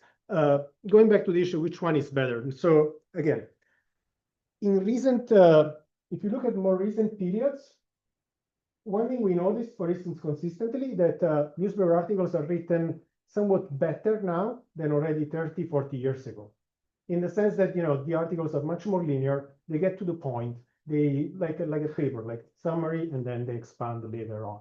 And one way you can see this is that when you go for specific keywords, for instance, like we used to do in our AR paper, the daily measure, say, of geopolitical risk that you got using the AR keywords was very noisy. Again, take the Russian invasion of Ukraine. There is a specific date in which there's a spike in the index because that's when Russian troops start making their move on their Ukraine border. But occasionally you can see that if you use keywords, there's a lot of volatility, whereas already the kind of AI counterpart is much more is much smoother. So this is kind of already getting a little bit to the idea that probably one is more accurate than the other, but you can do more formal tests. And in particular, I'm gonna do something that I should never do, which is start from the middle of the slide, but I want to answer the question that was asked before. One thing you can do, obviously, as usual, is to pull like a sample of articles, so let's say 2,000 in this specific case, and have me, Jonathan, and a couple of arrays read them, and then establish that when we read them, and we know well how to read and everything, that's the ground truth. And then one thing we can do is to actually ask now AI, the LLM model, to score the same articles like we did, and then use the keyword-based approach that Dario and I used to also get to actually score the same articles. And which model is better? So this is the two numbers that you want to think about. The first statistic you want to think about is the false discovery rate. So the articles that we as humans think don't talk about geopolitical risk, how many does the AI model flag as talking about geopolitical risk? And the share is 13%. So this is kind of the false discovery rate of the AI model. I mean, in many cases, actually, the discrepancy is not clear whether we are right or wrong, but I'm just making the assumption that we are better than the LLM model, at least better than GPT-4o mini. If you do the same thing using a keyword-based approach, you can see that the false discovery rate is slightly higher. So in a sense, already kind of using keywords occasionally makes more mistakes than the LLM model. But the big difference is, and this is something that Dario and I were aware of already when we wrote our earlier paper, we had to be very narrow with the keywords because we didn't want to get false positives. So in fact, in the AR keyword search approach that we used, we had a large miss rate. So there were many articles mentioning geopolitical risks that we did not capture. Whereas the risk of doing so using the AI model is much smaller. So the miss rate of the AI model is much smaller. So people who use precision and recall to classify how good the model is, they will kind of look at the convex combination of a false discovery and miss rate to assess whether a model is better than another. And you can see here that the LLM model does better along both dimensions compared to the keyword-based approach. Now, obviously, this is true at the level of an article. An aggregated series averages out a lot of noise. So in the end, probably it doesn't really matter much. but I think it's already promising because now we can go to the downstream economic applications and show you a little bit about what we find. So the paper has a lot of other robustness tests, but in the interest of time, I'm just going to show you a couple of things I'm very kind of keen on. So the first one is a decomposition that we already had in our earlier paper of when is a geopolitical risk just talking about bad events that have happened or the risk of bad events that could happen. So we asked the LLM model, is the article that you're flagging mentioning mostly risks, actual bad things, or a combination of both? So if you do so, you can construct a geopolitical threats index and a geopolitical acts index. So you can think of them as very roughly like a first and second moment, if you wish, but it's a second moment with a tail, so it's more like a tail risk measure, if you want. One interesting result, and you can find more about this in the paper, is that when you do this decomposition, let me skip this slide and just show you this one, we find that we can do an application where, for instance, and again, most of these applications were driven by, for instance, work we saw done already using our earlier index. So for instance, does geopolitical risk affect stock prices or asset prices? So most of the research, for instance, will run a regression of stock returns on changes or surprises in geopolitical risk, and typically you find negative effects. You can do more sophisticated things. For instance, you can see whether threats or acts affect stock returns. And in this decomposition, I show you, for instance, both threats and acts affect stock returns, both with a negative coefficient, but threats are more kind of precisely estimated than acts. The second thing that we can do is to decompose both threats and acts into a part that's kind of forecastable and a part that's a pure surprise. And then what we find, for instance, is that the persistent component of threats, the one that's forecastable, weighs negatively on the stock returns, whereas only the surprise components of acts weighs negatively on stock returns. So occasionally you hear kind of, at least the media, saying things like, you know, the geopolitical risk climate in a way is weighing down on asset prices. One way to formalize this is to kind of think about these decompositions and to think about whether it's the persistent or the news component, the shock component, that's more relevant. Yes. Are you using any population or GDP weighting in terms of the risk index? I would think value at risk would be a natural thing to relate in terms of. No, the only weighting that's happening here is that we're using US newspapers. So US newspapers are more likely to talk about events that are globally relevant, but most importantly, that matter for the United States. So this is particularly relevant for the next set of things I'm going to show you. I'm going to skip this for just 1 second because I want to go back to the issue of what do newspapers talk about when they talk about geopolitical risk. And this is one way you can do so. So you can think about, okay, when they talk about geopolitical risk, which events they talk about. And we have actually a decomposition in the paper, in the website, decomposing across several categories like military action, embargoes, sanctions, and so on. Or we can ask which countries do newspapers talk about? Do they talk about the United States? Do they talk about Japan? Do they talk about Israel? And so on. So obviously, once you do just unconditional averages, you can see that countries more or less are ranked by either the military power or the GDP weight. So for instance, just to give you an example, China gets increasingly more weight now in talking about geopolitical risk. We cannot easily tell whether newspapers are talking more about China because China is economically more important or militarily more important. These are all open questions. But let me go back to the script here and talk about one interesting application we had, which is essentially that of adding this second layer of classification and ask, okay, you told me that this article is talking about geopolitical risk. Now, for each article, I want you to tell me which countries were involved and which country was the initiator, which country was the respondent, and which country was the spillover. And give me a list of countries, give me the kind of event, and just return an empty list if the article is very vague. What do you get out of this? You get measures of geopolitical risk that are actually now important at the country level, but also at the bilateral country level. So let me give you an example. You may know, okay, this will not be more kind of family. For a variety of reasons, so in 1982, as you probably remember, Argentina tried to get the Falklands, and then immediately England got back and the UK got back. You can see that there was a giant spike in geopolitical risk index between UK and Argentina.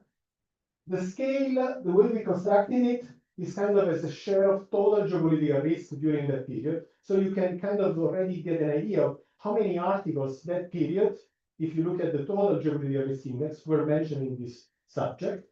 And you can see that initially when Argentina started the offensive, the Argentina to UK geopolitical risk goes up. And then when the UK comes back, you see a spike 1 month later. This is even more true, for instance, if you go back in time, and I can show you, for instance, the Germany, UK during World War II, or the US, Japan during World War II. So it's amazing how the LLM model can immediately figure out, for instance, whether during a confrontation, it's not just the parties that are involved, but which party started the thing and which party responded and so on. So now going back, we can also apply the same concept to the oil market, for instance. So we can ask the question, for instance, suppose an article talks about geopolitical risk. Now, does it mention disruptions in the oil market, for instance? And tell me which country or which region is involved into that. So by doing so, we can now create an oil-specific geopolitical risk index, which sums only the article conditional on these articles mentioning oil supply disruptions.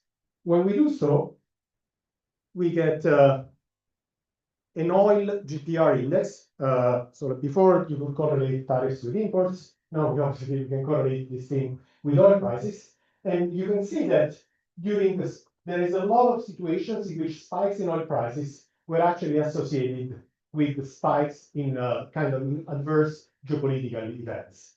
And obviously, there are cases in which oil prices go up and down because of macro factors unrelated to geopolitical risks. But the way this algorithm is constructed gives you somehow often what could be, for instance, an instrument to construct exogenous variation in oil prices that's unrelated to, say, the macro economy, to the extent that you believe the geopolitical risk is more or less exogenous. So with that, I just want to tell you that we have plenty of bilateral measures of geopolitical risk. I really want to advertise that we've already made all this data available. So there's a web page where you can download most of this data, and we are trying to keep it updated so that we can stimulate interest and research on the topic. There's only, like in the previous paper, there's only so much that we can do. I think that the best we can probably do is essentially make sure that you guys can work with these data, cite them, and make the best use of them. Thank you.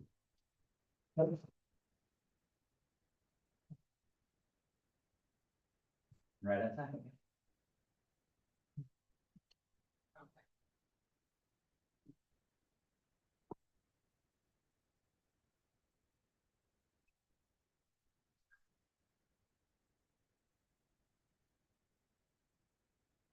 All right, wait, pleasure. All right, thank you for having me. Thanks, Matteo, for setting the stage. So this paper is also. I see your paper, so I think Yeah. I love it. So this paper is also thinking about how to measure geopolitical alignment and to understand how its role played in shaping our understanding of global trade. So in addition to the fantastic work done by Matteo, so we're going to take into consideration not only negative events, not only risks, not only threats, but also positive events like state visit or strategic alliance. Those positive and negative verbally or materially cooperation or conflicts jointly shape the geopolitical alignment and how it affects trade. So the motivation is as follows. As we're seeing in the first paper, from 1990s to 2007, there are two ongoing trends. So trade's share of GDP rose as tariff rates fell, And this negative correlation stopped at 2007. So tariff rates remain low and regional trade agreements keep accumulating. WTO Istanbul is still persisted. But trade integration stalled. So there's a growing view that there might be a second force behind it, which is geopolitics. We see Brexit, US-China strategic rivalry, Russia-Ukraine war, Middle East conflicts, and escalation in the conflicts. These are not just diplomatic events. They come in different forms of interactions between countries, such as sanctions, technology restrictions, investment screening, friendshoring, and some reassumption of agreements, and reassumption of meetings. So now we want to understand in a comprehensive way how to measure the geopolitical interactions that spanning different forms, types of events, different countries over a long time. So we're calling for a unified measure. We lack a unified measure of bilateral geopolitical relations, and we're going to address that in this paper. So in this paper, in particular, we asked 3 questions. How to measure bilateral geopolitical relations for all countries, not just negative events, risk, threats, but also positive events. Secondly, how does geopolitical alignment affect trade flows dynamically? And thirdly, what are the aggregate and distributional consequences for trade and welfare? We answer these 3 questions by doing 3 things in the paper. Number 1, we develop a new event-based bilateral geopolitical alignment measure, and we proceed in 3 steps. Number 1 is that we develop a new event databases, combining the large language models, which with its web searchability, Google Gemini plus Google search engine, so to speak, to have a list of 800,000 political events between each pair of countries from 193 UN member states from 1950 to 2024. Once we have the events, we score each event. Utilizing the wisdom from political science literature, we have a conflict and mediation event observation framework, which classify events into 140 subcategories, and then map that into different scores to measure the intensity of interaction between 2 countries, negative and positive. And from that, with each event being scored, we aggregate those scores for each pair of country in a given year into a bilateral index. We aggregate them into a bilateral time-varying continuous alignment measure for each pair of countries over 75 years. The second part of the paper is to use this measure to ask the following questions. We have a measure of geopolitical alignment, so what? We're going to study how it's affect trade. We're going to use local projection in a gravity framework to show 2 things. Number 1 is that geopolitical alignment is a very important yet overlooked gravity force. In terms of the variance decomposition to explain variance in trade, so the explanatory power of geopolitical alignment is comparable to language barriers. And dynamically, the geopolitical alignment has a persistent effect on trade. One standard deviation of improvement, permanent improvement in between bilateral geopolitical alignment bilaterally is associated with 20% of long-term trade. To put that into context, what does 1 standard deviation mean in our database? It's comparable to the magnitude of the deterioration between US and China from 2017 to 2018, the onset of trade war, or is comparable to the deterioration between the relationship between US and Russia after Ukraine war. So that's how big that magnitude is. And lastly, we use a dynamic trade elasticity with respect to geopolitical alignment to do a general equilibrium accounting exercise. So we basically uncovered a very interesting thing that I didn't know until doing this research, which is from 1995 to 2021, tariff reduction or tariff liberalization, economic policy liberalization contributes to 7.5% of growth in global trade. In the meantime, the geopolitical deterioration offsets more than half of its contribution. So there are 2 ongoing and competing forces currently shape the global trade we're seeing today. It's the first forces, the economic policy liberalization, dominates the second force, which is geopolitical deterioration that leads to the steady growth of global trade after 2007. And the welfare implication is very heterogeneous across times, across countries. 64% of countries gain from tariffs reduction, while 62% of countries lost from geopolitical deterioration. Are you treating these as orthogonal to each other? Right, so I'm gonna show you more details. So I'm gonna show you how we compile the list of events, how we develop the measures. So a lot of people have done a lot of great work in this literature in terms of measurements and trade and politics and trade barriers in the gravity framework. We're going to basically introducing a new measure that is at bilateral level, time varying and continuous, extending Tian's earlier paper on growth with universal coverage. By universal coverage, we basically mean that we cover all the 193 UN member states. So what we do, first thing, we develop this measure. We proceed in 3 steps. Number 1, we build an event database. Number 2, we score each event. And number 3, we aggregate them into a bilateral alignment. So let me go through this one by one. So how do we build the event database? So we're going to use large language model Gemini 2.5 Pro with its web search ability to do the following thing. For each pair of sovereignty or political entity in a given year, so we ask large language model to prioritize the following sources: news archives, news articles that you've seen, not just US news, but all the news articles, diplomatic records from government official websites, government publications from those websites with .gov, and also scholarly database, books, and papers. We ask them the following things. Give us a list of events that fundamentally change the conflictual or cooperative nature between these 2 countries in that given year. Of course, we do the verification afterwards and to show that these events happen with a credible link pointing to evidence why we believe this event happens in that given year. The relation to, there's some existing event database we're aware of, the GDAL database, the ICEWS database. The key difference between our database and their database is that these databases automatically use codified news articles to document all kinds of events. Suppose I'm a professor in the US, I made a visit to some university in China and then show up in the news articles, something. And that will be counted as one interaction between these 2 countries, which we don't believe that will significantly change the geopolitical alignment between 2 countries. We exclude that. We're going to show the graph, some case studies. Once you use these events and the scoring system they have, you basically see very flat pattern or stable relationship between 2 countries over time. It doesn't pick up the variation with in the time trajectory.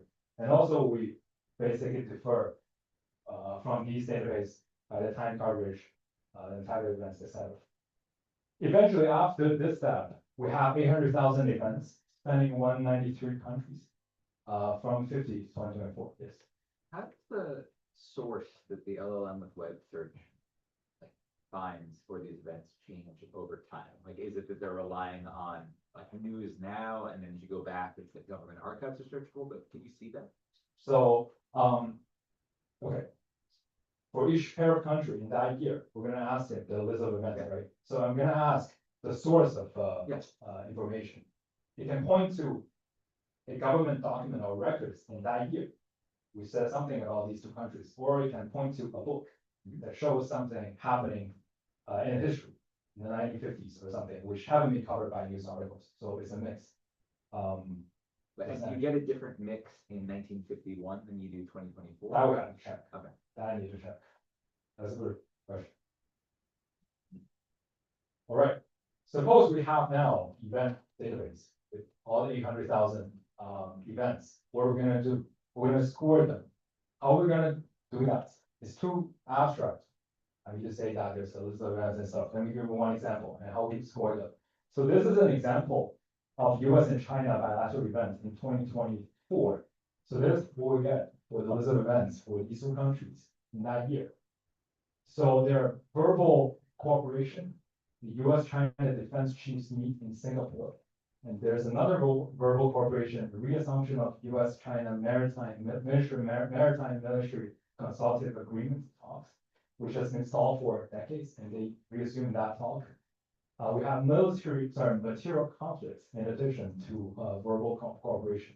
There's the US tariff increases on Chinese goods and sanction on Chinese companies supporting Russia. These are events. And broadly speaking, we characterize them into 4 big categories: verbal cooperation, material cooperation, verbal conflicts, and material conflicts.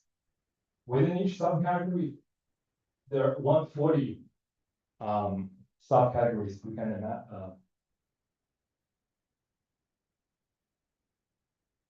think of. So we classify them into economic relations related to sanctions, trade, investment, energy, technology, infrastructure, and non-economic type, including diplomatic, political engagement like summits, ministerial meetings, embassy relations, diplomacy, security and defense, military alliances, arms sales, etc. Legal territory disputes, multilateral engagement, and other significant events. So these are the type of events we have recorded in a database.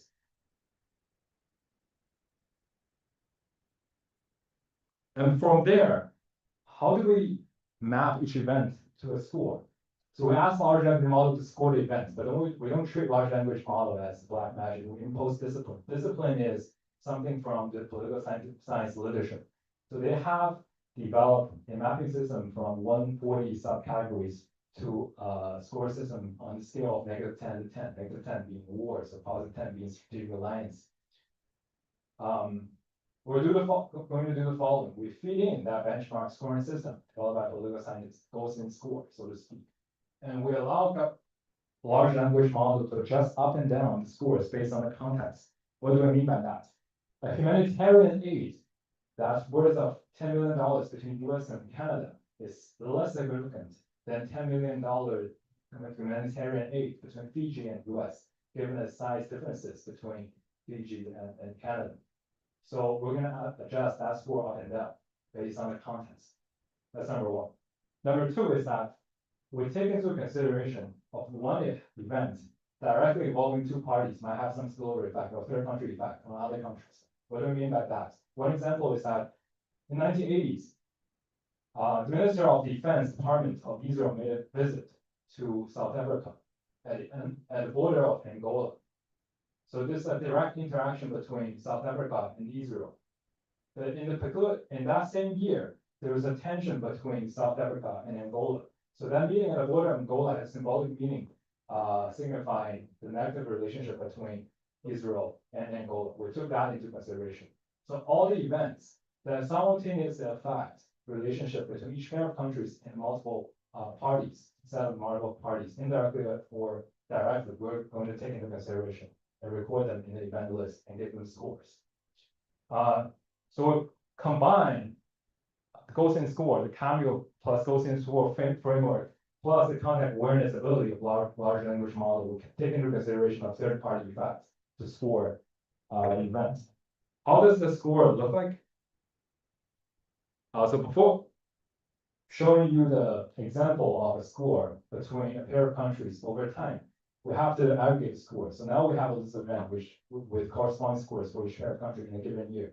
We're going to aggregate them to a bilateral score. Going back to your question. So we're basically taking a stance as we're not treating them independently, but basically we're going to take sample average. But we're not going to ask which event is trigger following event or something. We take them as given, and then we sum up and take an average. So how we aggregate them is we do it in two steps. Number one is that for the flow measure, we take sample average divided by 10, so which give you a score between -1 to 1 for each pair of country in a given year.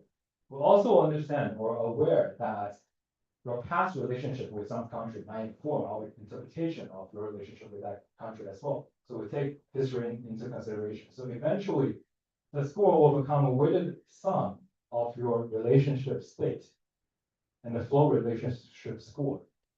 And the weight being the intensity of effective events. We'll let events depreciate over time. So there's no benchmark depreciation coefficient in the literature. We'll basically take 0.3, which means after 4 years, these events, the events disappear from our database. Right? So we take into consideration only events happening last year, 2 years ago, 3 years ago, and 4 years ago. And we do a robust check by sending a lambda to 0 or to 1. So now we have the score for each pair of countries for 75 years. How does it look like? Sorry. Yeah. on the lambda thing, so I see how that works where you're thinking about changes. But, or something like tariff policy, for instance, or any policies that are very persistent, or, sanctions. Great. So if you believe that this is 4 years is too short, you can send it to 0. So which means all the events happen will matter permanently. So we can take that into consideration and rerun our analysis, which is qualitatively similar. Or you can believe that some events are short-lived. What happened today only stay active today and won't have any impact on tomorrow. Then we send lambdas to 1. So we can rerun our gravity equation later on. So the results are not qualitatively different. I mean, it's kind of weird that they're not, but does that just mean? Quantitatively matters. Oh, Quantitatively matters. The coefficients will change. Yeah. So this is like, we have agreements. It might affect our trade relations or trade flows next year or 3 years and 4 years. I force this to stop at some point. So that will reduce the coefficient you see in the results. but I mean, so the way we should think about it is, in reality, each event has a different lambda. There's a lot of noise in that, and so, and that's. Point taken. Yeah, okay. Yeah. If I have a perfect estimation for Yeah. type dependent or type specific line, I will do that. When you do your gravity stuff, it's gonna be like the dynamic gravity model, so your Yes. variables account for this. It's a local projection in gravity. It's a dynamic model. So when we get too far in the weeds, we can discuss later, but if you're summing it across these indices, and you're turning what could be a covariance into additional mean. That It's is, realized. Okay, so. yeah, let's see how far we can go, and then we can discuss whether we really want to go fast. So let me show you one case study. It's between US and Russia, because people more or less familiar with this great rival for a long time. So the blue curve is our measure with lambdas being 0.3. So it's a smoothing index. So the orange dash curve is what we're having used widely in the literature, which is the UN volt measure or the ideal point distance. We take a negative. So the higher, the closer the two countries are. So between US and Russia, there's a Cold War and Second Cold War. Between Cold War and Second Cold War, there was a detente period in 1972. So there are a list of positive events happening between US and Soviet Union. They try to improve their relationship. There's a Nixon-Brezhnev Moscow Summit, anti-ballistic missile treaty, etc. If you look at the IPD, ideal points distance, it didn't pick up this. So between the detente period, during the detente period, it's quite silent. Our measure pick up that. Our measure also disagree with UN volt after 2010, the annexation of Crimea. So UN volt says US and Russia stayed quite stable after that. Our measure can capture the consistent deterioration between US and Russia. So that's how we try to convey the message that our measure basically pick up more variance and the important change or switching points between two countries at some point. Whereas more or less UN volt is very stable over time.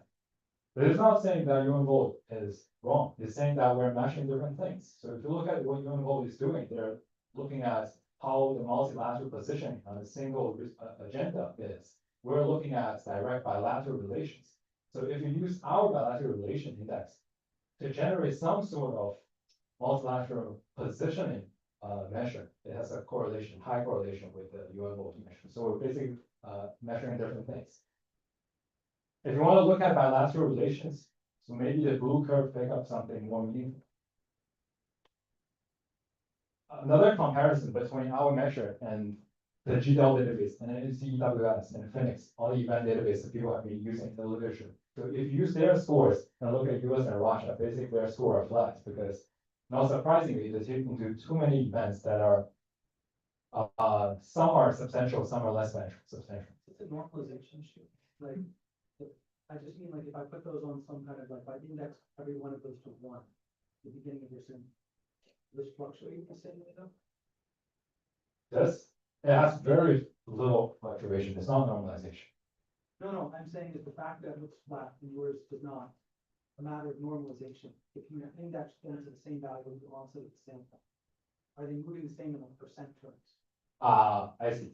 Not exactly, it's quite flat, regardless of the units you look at, so they don't have a lot of time variance.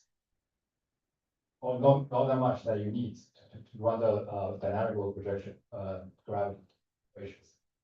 Another case study is US and China. Our measure and UNVOL disagree after 2010. So basically UNVOL says US and China has a stable relationship. After that, our measure is the blue curve, the blue line characterizes or captures the deterioration between US and China over that period. All right, how credible is this measure? So we do the following things. Number one is that we run a robust check within the same model. So basically feeding same prompts within the same model. The correlation is pretty high. We also run cross-model robust check. So the correlation is around 0.88. So basically, we don't find a lot of false positives in our event database and in our scores and the scores attached to each event. Something additional we're doing is to do human audit. So we hire a bunch of college graduates from Peking University, which are the smartest people, arguably speaking, in China. The task is following. So we have to use their time wisely. So we give 45 minutes to an hour for each pair of country in a given year. The task we give them is that use whatever you can, not just AI, to search a list of events happening between these countries in that given year and compare how you have found with what AI found. Except for one person who really want to do a PhD who spend 2 hours with each pair of countries who can do fairly on par with what AI have done. The rest of the students who spend 60 minutes or 45 minutes can find fewer events between two countries in a given year. Look at the score, highly correlated score with what we have found. So we do a simple calculation. If I hire one person or one smart person from Peking University, it takes 500 years to compile all the data set and construct the score. Or you can hire 500 PhD students and to do 1 year to finish the task. We try our best to do human audit and show positive correlation, but I don't think that is feasible to replicate a whole data set with human beings. All right, some descriptives. So we show each a bunch of case studies: Russia, United States, China, Japan, Greece, Turkey, Saudi Arabia, Iran. The correlation between residualized trade flows and residualized bilateral index, geopolitical alignment index, removing OT fixed flag, DT fixed flag, OD fixed flag, they show positive correlation. And correlation is not just driven by certain pairs of countries. If you collapse countries into a scatter plot, split time horizon before Cold War and post-Cold War, the positive correlation are quite stable. It's not driven by a time period we're looking at. The formal analysis is this. So we run a cross-country gravity estimates. So if we project bilateral trade on our measurement, there's a positive correlation. You add standard gravity controls to positive correlation state.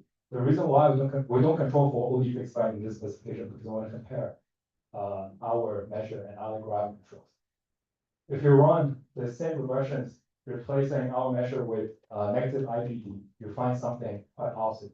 Higher the alignment level, the lower the trade, which is unstable according to a cross specification and time period.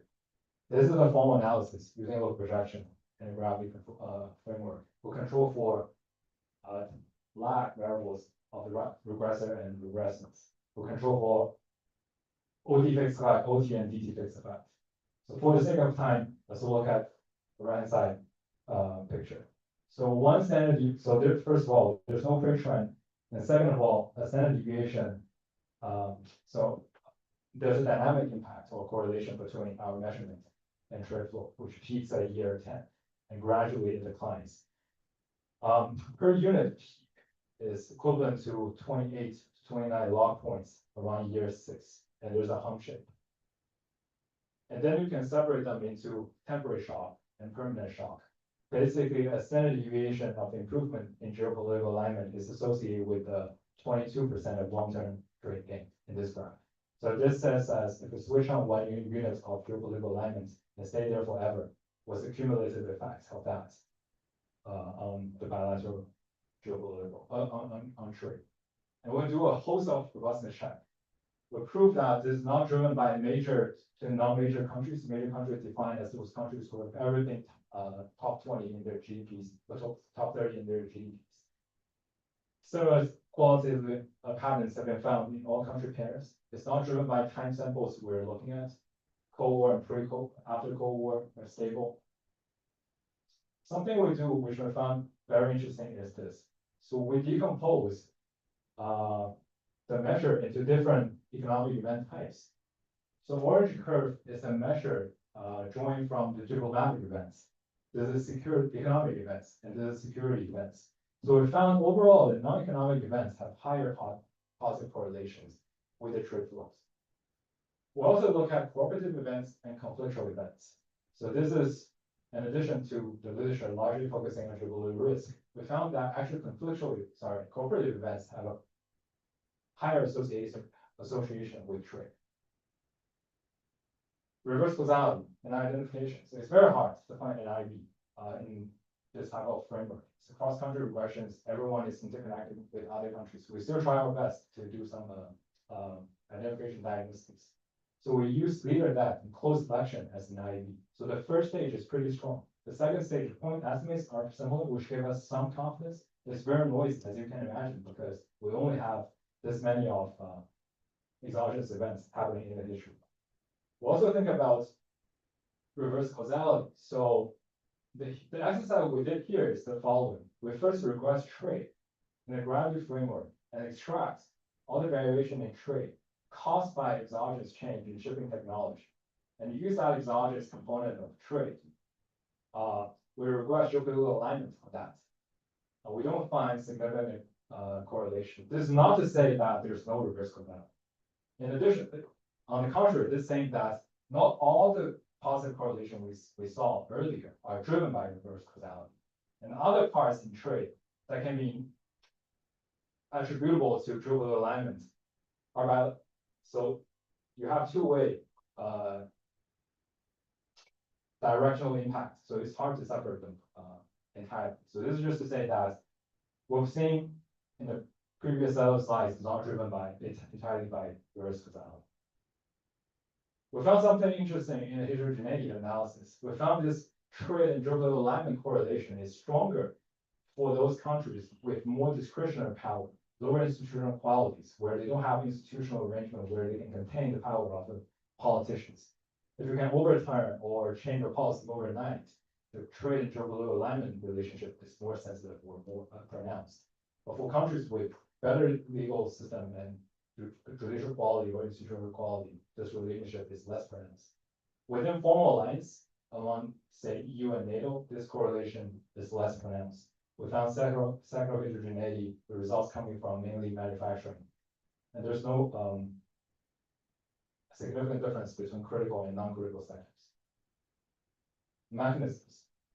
How would geopolitical alignment affect trade? Through which channels? Can it be driven entirely by tariffs? Number one, tariffs only account for a tiny share of political events in our database. It's a more or less recent hot topics. Number two, if we want to calculate from, you do back of envelope calculation, 0.8% of geopolitical trade affected by geopolitical alignment is through tariffs. Sanctions explain more, explain 18% of the total trade effects. There are still other channels, and we look at preferences or social attitudes. We found positive correlation between geopolitical alignment and social attitudes, and positive social attitudes do correlate positively with trade. Give me 1 second, I need to finish this. All right, the last part, we're going to do a more or less heroic accounting exercise. We're going to load all the social attitudes factors and non-tariff barriers or sanctions on trade into a trade cost. We'll unpack trade costs into different components. The geopolitical alignment that we measure in our database, tariffs we've seen in the data, geography, and residual. And we do the following counterfactual. Suppose we fix tariffs in 1995, and that model one, it's a standard Armington model. The world trade flow would have been 7.5% lower because in this process, there's a consistent tariff reduction or economic policy liberalization for once. If you fix on contrary, geopolitical alignment in 1995 and that model one, the world trade flow would have been higher by 5.3%. This is saying that there's an ongoing economic policy liberalization and political deterioration jointly shaping what we've seen in trade data. And the latter offset more than half of the contribution, positive contribution done by economic policy liberalization. On average, people lost from geopolitical alignment change and gains from tariff reductions. So let me conclude. We did three things. We developed a new measure, we assess its impact on trade, and we uncover an interesting pattern that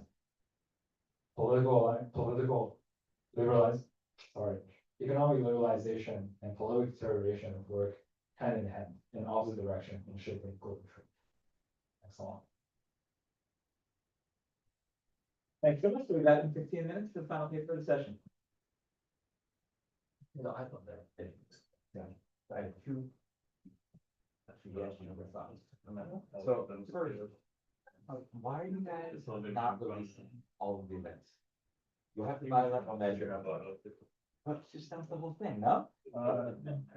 Previous going. So we're gonna release more paper. And then we're. Okay, so you're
Tell us about 5 facts about stable coins. Got 30 minutes? Cool. Can you do that? Thanks. Yeah. Yeah, so, there we go. My name's Tony Zhang. This is joint work with Wilcon, Gordon Liao, Hudak Circle, and Eastward Prasad. Today we're gonna talk about stablecoins. Is this one better? Okay. Yes, there we go. All right, and this is not working. All right, so we'll just go here. And then I won't need this anymore. Oh, it should work. There we go. It should work. All right, always the tech issues. Yeah, so what are we talking about? Stablecoins. We've all probably heard about these things, stablecoins, digital currencies, they're kept track of on public blockchains. And the whole point of these things, this new crypto environment, is that they hold a stable value relative to fiat. They're designed basically for two purposes: store value, as well as perhaps a medium of exchange. And in essence, they're supposed to be like the tokenized version of having money within this crypto environment. We're going to think about two stablecoins in particular today: USDC and USDT. This is Tether and Circle. Together, they can have a value exceeding 260 billion, or around $260 billion today. And I think most of like the public discourse on these things, as well as for most of the crypto environment, is just like, do these things, do stable coins serve some sort of legitimate economic purpose beyond like speculation and doing gambling and that crazy stuff? And so that's one question that we're trying to think about today. In this paper, we provide a first comprehensive analysis of stablecoin usage patterns. We're using wallet level data from the blockchain, specifically the Ethereum blockchain, and we're using data from 2020 to 2025. We're going to focus on five things. We're going to talk about stablecoins used as a transaction currency. We're going to show that stablecoins have a geographic footprint, global geographic footprint, that is mostly like used for transactions within specific regions of the world rather than across regions. We're going to show you that like stablecoin wallets. So we're going to look at like cash, like stablecoin management or wallet management, and it's going to look a lot like traditional cash management through the lens of these traditional models that we have in economics. And then we're going to talk a little bit about on-chain credit markets, and then at the end we'll talk about programmable machine-initiated payments. Okay, so a little bit of background. First, what are we talking about specific in terms of stablecoins?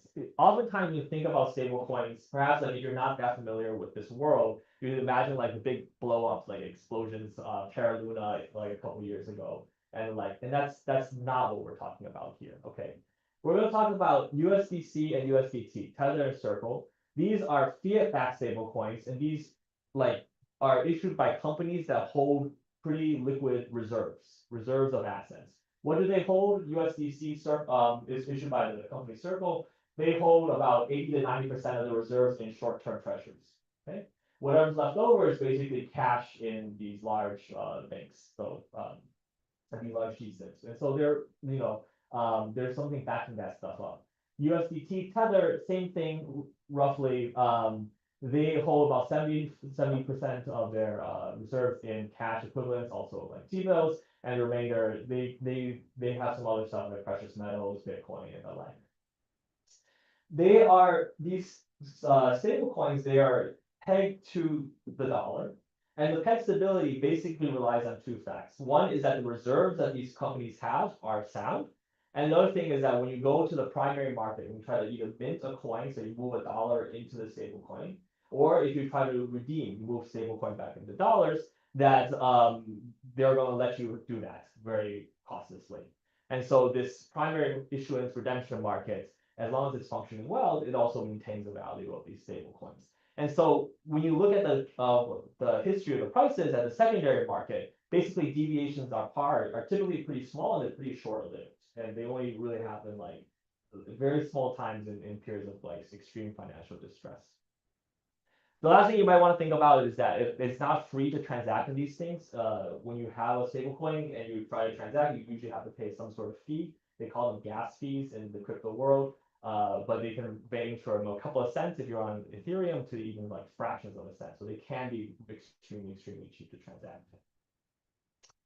Okay, this is a data session, so let me talk a little. Is that fee a choice variable of the firm? No, it's a choice variable of the blockchain. So we'll talk about blockchains here. So what, yes, what's up? So, back to the dollar, so there's no interest even back to the holders. And so if there's a profit. So if you just hold on to the stable coin, you're not necessarily going to have interest. There are vehicles that allow you to earn some interest, like you can, there's like this activity called like staking or whatever, and so you can lend out your coins and you can earn some interest that way. But if you like, it's you think about literally like holding on to cash. If you have cash in your wallet, you're not earning interest. But like if the interest rate on the treasuries, that is cashed by That is kept by the company. the company. Yeah, so if you move $1 and you buy a Circle USDC and the USDC buys the treasuries to back up the dollar, they're earning a little bit of cash. They're earning that interest. Okay, so a little bit of counting here. So what specifically are we going to talk about in terms of the data? If you look at all various types of stable coins in the world, so USDT and USDT are part of them. But there's other ones out there as well, like previously there was like Terra Luna, but like that has blown up. But now you can there are other ones that still exist out there. Some are algorithmic, some are fiat backed. So if you look at all the various types of stable coins that are stabilized to the dollar across all blockchains. So blockchains are just these public ledgers, right? And they're just there to record transactions. So Ethereum is one blockchain, it records transactions, but there's other ones out there as well, like Solana, it's another blockchain. It also just all it does is record transactions and it records balances, right? So if you go on to all stable coins and all blockchains, there's about 309 billion of that stuff out there. So that's like the kind of headline number. Now we're gonna immediately cut some of that down. We're gonna focus on USDC and USDT, these two fiat-backed stable coins. That in terms of circulation, that's about 85% of the total circulation. So it's a big portion of it. But more importantly, in terms of all transactions, it's more than 99%. So all the action in the world is all the transactions are being done on these two stable coins.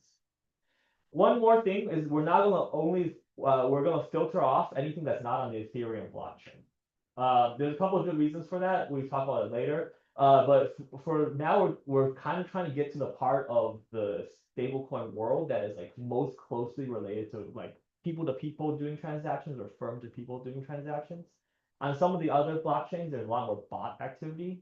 So that'll be like FAT5. But like we're gonna start off by trying to get rid of some of those and just think about Ethereum only. And then in particular on Ethereum, there's gonna be various types of wallets. We're gonna try to think about things called EOA wallets that are excluding exchanges. So EOA wallets in particular are now a subgroup of wallets that are most likely going to be a person with a private key, so like a person with like a literal like a wallet transacting with another person that has their own wallet. So like if you're thinking about, for example, what happens if I park my money in the Coinbase? We're going to try to get rid of things like that. Those are going to be called exchanges. Okay, so we're going to get rid of things like Coinbase, Kraken, these kind of big companies that are holding on to stuff. And in particular, so a lot of our analysis are going to be done on wallets that are held by individuals. Overall, we through all this filtering process, if we start off with a total amount of like $260 billion, we're gonna first provide some aggregate facts using this 260 billion. As we move through to just Ethereum, I'm gonna provide some more facts based on this 171 billion. And then we're going to try to provide some very detailed analysis on this 30 billion. So I'm going to do analysis at every single level. I'll be clear about it when I do. The important things to remember is like we're like through this like filtering process that we're going through, we're moving closer and closer to try to get to like the behavior of individuals and firms. Okay, cool. So let me start by talking about like how we think about transaction value. This is the kind of these charts now, we're going to think about them just at an aggregate level, okay? So at an aggregate level, we saw circulation grow up to that number about 260 billion at the end of our sample. This pales in comparison kind of to like the growth in Bitcoin circulation. So for USDC and USDT, they went from like 5 billion to 260, but you know, Bitcoin is now in the trillions these days. In terms of growth, a lot of the growth in stablecoins really came in the last couple of years, particularly like with the rise of the Genius Act stuff. Okay. On-chain volume, however, so Bitcoin is a lot more in circulation, but on-chain volume is a lot higher in the stablecoin world than in Bitcoin. Here we're plotting the on-chain transaction volume, monthly on-chain transaction volume for USDC and USDT. And you can see that individually, these two stablecoins have already overtaken Bitcoin. And so if you take the ratio of the two and you look at velocity, right? Velocity being the monthly on-chain volume relative to the circulation, you can see that the Bitcoin basically fluctuates around 1. Okay, so that means that for every Bitcoin that's out there, it changes hands about once per month. Very different for USDC and USDT, the stable coins. USDT is stable around transaction around 7 times per month, and Circle is much higher, these days going up to like exchanging hands over 6 times. And in this sense, we're thinking of this is a sense in which we think that these stable coins, they're not just being used as like a store of value being held in one spot, they're being used for some transaction of some type. Okay. So I mean, it is high and rising for Circle, but for everyone else, it's gone. Yes. We'll talk well, I will say that if we get rid of Circle, then the Tether one also will start looking at right. We'll also, it's like a scaling issue because Circle rose so much in the last 2 years. Tether also rose, but like not as much. And then of course, like one of the things you might want to look at is this COVID period. The COVID period is a little bit crazy because everyone was like, that was a lot more speculative during that period, and so there was like a lot of stuff dip and then like a rise back up again. Is how you can I would categorize it. But I guess like the baseline, like we could think about is just like $1 in a bank deposit or a checking account. You know what that velocity is? At some point I did, yes. That's a good point. I'll take another look at it. Yeah. Good question. Okay. Good. The other way to think about it is like one of the things you can also think about is like what do the transaction sizes look like? Essentially, that's if you divide these, if you look at the distribution of transaction sizes, Bitcoin and stable coins, they're like roughly similar, like midway through our sample in 2022. But later on in the sample, essentially a lot of the stable coin transactions start becoming much smaller. And in particular, as of 2025, about 46% of transactions are below $10. And so these are like much more on the retail micropayment side than Bitcoin transactions, which are tend to be much larger, peaking in the like 100 to 1,000 range.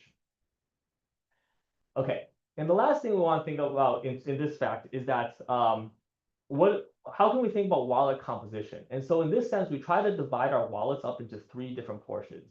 So as it's like if we're now moving to a set of wallets that we have a little bit more trust about, it's the wallets on the Ethereum blockchain.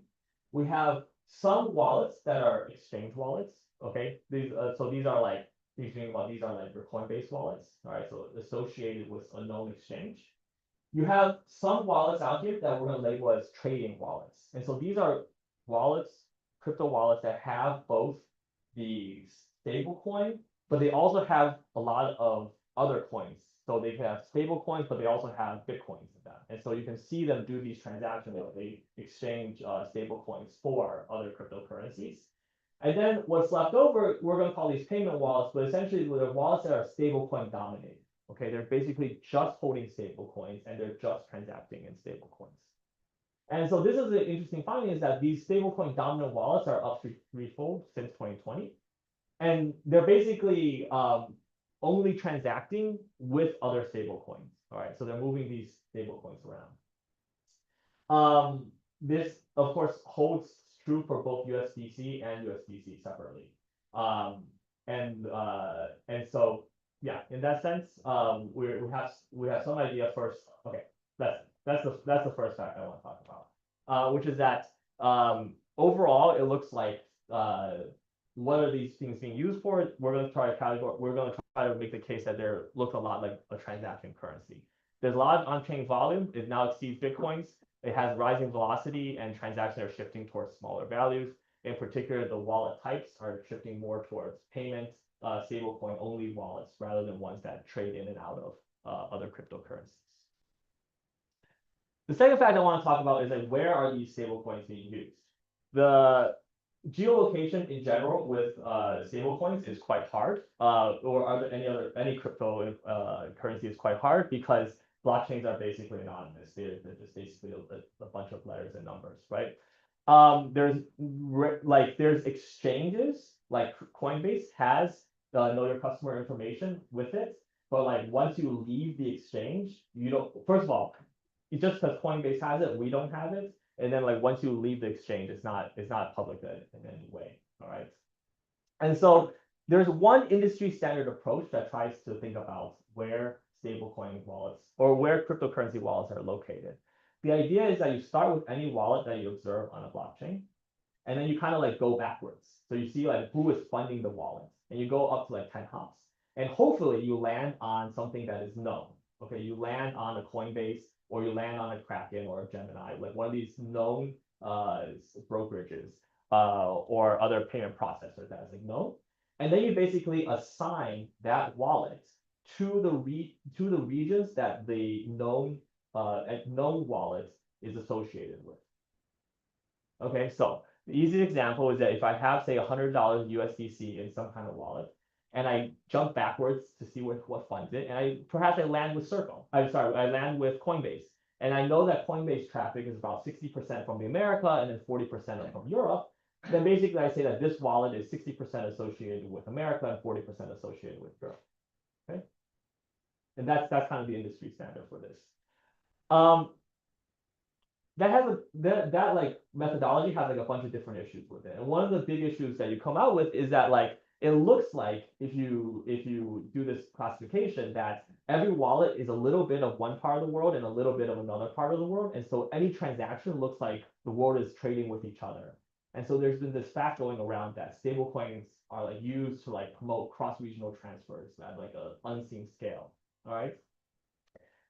The problem, and so that's one thing that we wanted to think about a little bit harder. And the way we think about it is that, you know, it seems like this kind of methodology would overstate cross-regional flows.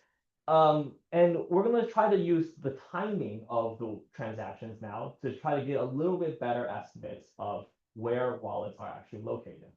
And what do I mean by that? Is that transaction timing carries geographical information. Wallets hopefully should transact during home region business hours. Okay. And so we're going to start off using the same methodology that the industry standard is. We're going to look at each wallet and assign them to various regions based on the standard visitor share allocation I just described. So trace it backwards and then assign the wallet based on like where the IP traffic is.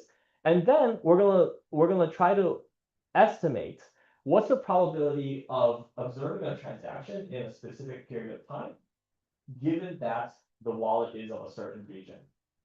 And so we're going to need to calibrate this thing. And we do it in two different ways. One is we look at transaction timing of FX transactions. And then another one is that we're going to look at potentially the timing of transactions based on like based on brokerages that are very country specific. All right. So for example, Brazil has one crypto exchange that is like only associated with Brazil, and so you kind of know that like it's located there. 1 second. And so based on this, so essentially we're taking the original algorithm and we're just layering this Bayesian updating mechanism on top of it that is going to update every time a new transaction occurs. And the fun part about this is that usually within like 7 or 8 transactions, you get a pretty good idea of where wallets actually end up being. And so we can then also attribute both sender for each transaction we observe. We can attribute the sender of the transaction as well as the receiver of the transfer to specific regions of the world. All right, so now we're gonna exclude exchange operated wallets, and then we'll show you what we get. But I have a couple questions. Mario? Those very low transactions from $0 to $1. I mean, can you trace those from developing countries to actual transactions where the prices will be particularly low? Is that a way to cross-validate this? That's an interesting one, actually. So The very low transactions, some of them could be like goods from emerging market economies, but I think more likely, I'm gonna talk later, is they're actually like automated payments. So very frequently, you need to send like very small amounts of money in crypto world, perhaps, like if you wanted to use, like some AI token, you can send like a fraction of a cent, and then like ping an AI, agent to like do a little pass for you. Yeah, so that's more likely. But sorry, there's another question. So, okay, yeah. Yeah, I was gonna ask, so wouldn't this method understate the amount of cross-border transactions? Because if a wallet or if an exchange tends to be in Americas and in Europe, but you're looking at the transaction that's done in business time America, you would assume that you're transacting between two things that are, like, say, if you're looking at two parts of the world that are in different parts of the world, it has to be done at some point during the 24 hours, and that's only gonna be in the time zone of one of those.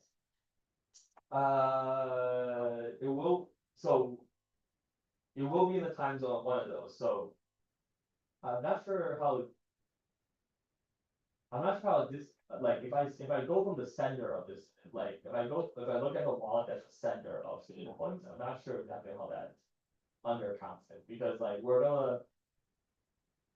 I'm not sure, maybe this is an after the thing. Okay. It doesn't seem like, from the sender perspective, I'm not exactly sure how that was gonna work. Also curious, you. Yeah.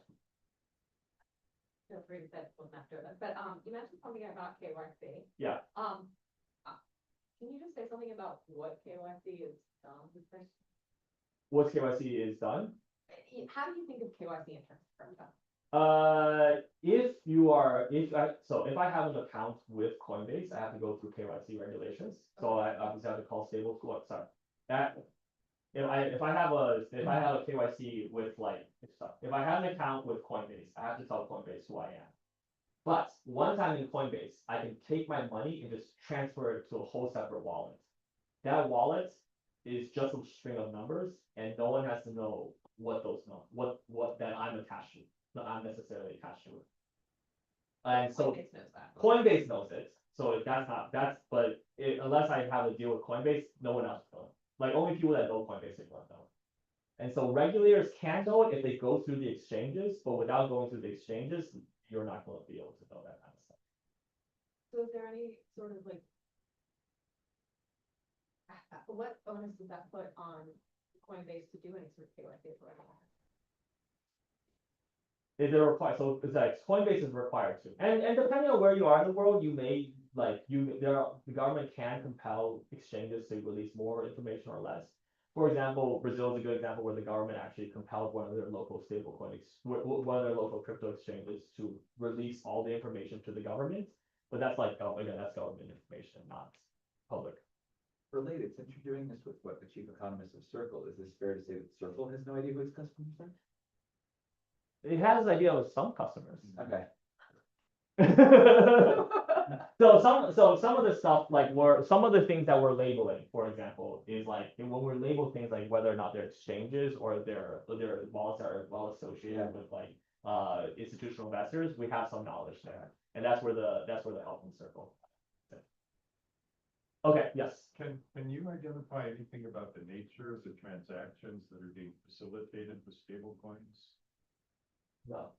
So whether people are using them to buy wine from France or software services from Hong Kong or whatever, we have no idea the nature of the individuals or companies that are making use of this medium. Again, not unless no. In short, no. It's kind of like it's just dollars going from one part of the world to another. I can tell you a little bit about, so the next couple of facts are a little bit about like where these things are being used. And in some sense, like the big takeaway from all this is that it's like, it seems like these stable coins are being used for like to promote dollarization in various parts of the world. But what those dollars are actually being transacted for it's not known. It's not known. Okay. There's no receipts. Yeah, so anyways, once we do this algorithm, roughly what you get is that about a third of the like stable coins are pretty much evenly distributed across all three regions of the world, which is like Americas, Europe and Middle East, and Africa, and then Asia Pacific. In terms of cross-border transactions, the standard is this black line here, where like 60 to 70% of transactions are cross regions. So like money moving from like it's all like America moving over to like Europe or Middle East, or America moving over to Asia Pacific. That's where like the headline numbers came from in the news. Once you account for this, you get rid of about like 10 to 15% of that. And so in reality, like less than half of transactions are across regions. More likely, these transactions are within regions. And then in particular, yes. I understand you're based on taking algorithm, you can identify the time zone. Yeah. How can you identify the region? So the time zone does not coincide with the region. So you're going to see that our regions are like this cut of the globe.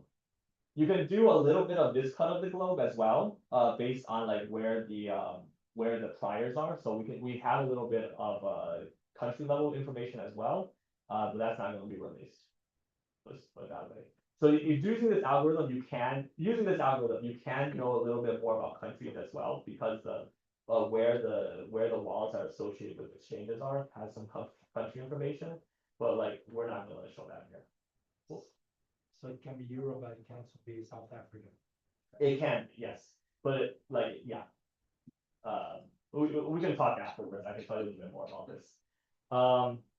Okay. And then like one of the interesting things you can think about is that there is actually a little bit of difference between USDC, which is issued by Circle, and Tether, which is issued by and Tether, which is that like Circle is really there's a lot of blue here, meaning that a lot of it's being used in the Americas. More than 50% is like just in the Americas. It stays within the Americas.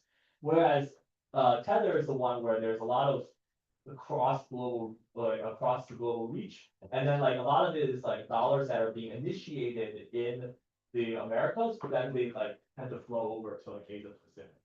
And so if you're thinking about like dollarization, like Tether's the one that's like doing a lot of the legwork there. Okay, those are the first two facts. Cash management, I have not very much time, so I'm just gonna give you a broad sense of what we're doing here. Essentially, we try to estimate a traditional cash management model on the wallets that we observe. And the idea is that we have all this like information, right? And we want to cast it into an environment where economists are used to dealing with. And so economists have a lot of experience dealing with thinking about how do people manage cash wallets. And so one thing is we can try to estimate, traditional parameters that like people think are important for cash wallet management. And also like think about like what are the key summary statistics that we want to think about. So we write down this model that's basically based off of Alvarez and Lippi. The idea is that you have wallet holders of stablecoins. These stablecoins are used to meet some kind of liquidity demand, and they're financed from some other interest-bearing account R. When you deposit stablecoins into a wallet, there's some fixed costs, but then you may be able to do it for free if a certain free adjustment opportunity comes to you. And so optimally, what you're going to do is you're going to follow some kind of SS rule. Essentially, you're going to deposit a bunch of money into your stablecoin wallet. It's going to bring your wallet balance up. You're going to spend some of that down, and when you hit like some lower bound, you're going to deposit money again. Okay, this is traditional cash management. What do you recover when you look at the stablecoin wallets through this lens? You're going to learn about how frequently how frequently does it look like free adjustment opportunities arise. So it's like basically a measure of like how frequently can you transact, as well as you're going to get a measure of the cost of the transacting with stablecoin wallets. So it doesn't look like it's very expensive to access your stablecoin wallet and deposit the stablecoins in there, or is it not? And roughly, the answer is that since 2023, it looks like the opportunities to deposit money into stablecoin wallets are rising slightly, and the cost of transacting and putting money into stablecoin wallets are decreasing. So along both dimensions, it does seem like it's getting easier and easier to use these stablecoin wallets. However, if you then compare these estimates to estimates from, say, Alvarez and Lippi, where they estimate this stuff on traditional, like actual cash wallets, you're going to see that costs are still higher it's still harder to access stable coins and go to an ATM. Okay. In other words, it gives you some pretty sensible stuff that seems to be pointing towards easier use as time goes on. We also show that stable coins are being used for on-chain credit markets that tend to be growing. We can talk about that some other time. And then importantly, the last thing I'll leave you with is that we can see that the stablecoin environment is like, it's kind of interesting in the sense that a lot of the transactions are actually being led by software and not actual people. So there's types of contracts in there called like smart contracts that are not like that basically get triggered at like set moments based on computer code. And so in 2025, about 35% of transactions, but almost like 69% of the volume basically are transacting with some sort of smart contract. Okay, and so it's just completely programs, which is kind of interesting and quite different. That's from like humans, the traditional cash world. A lot of this stuff is based off of finance, so it's like lending protocols, market making protocols, or like custodial accounts. But it's something interesting to look into. And that, of course, leads us to just a quick fact that like it seems like a growing market these days is just basically AI agents trading on these stablecoin rails. Okay, I'm out of time, essentially. So let me just summarize like what I wanted to get away from this. We try to look at granular blockchain data from 2020 to 2025. We're focusing on 5 things. One is that stablecoins are being used primarily as transaction currencies. 2, they have geographic footprints and they do promote some sort of dollarization in the world, it looks like, particularly with balances of stablecoins migrating towards Asia Pacific. 3, you can view these things through like traditional cash management lens from an economic perspective. It seems like access is improving, but like it's still more expensive to use than traditional wallets. And then, of course, these last few things were like, we have on-chain credit markets growing, and then also that a lot of these transactions are just based on programs. And that's all it. Thank you very much. Thanks so much. And thanks so much, everyone. It's great to see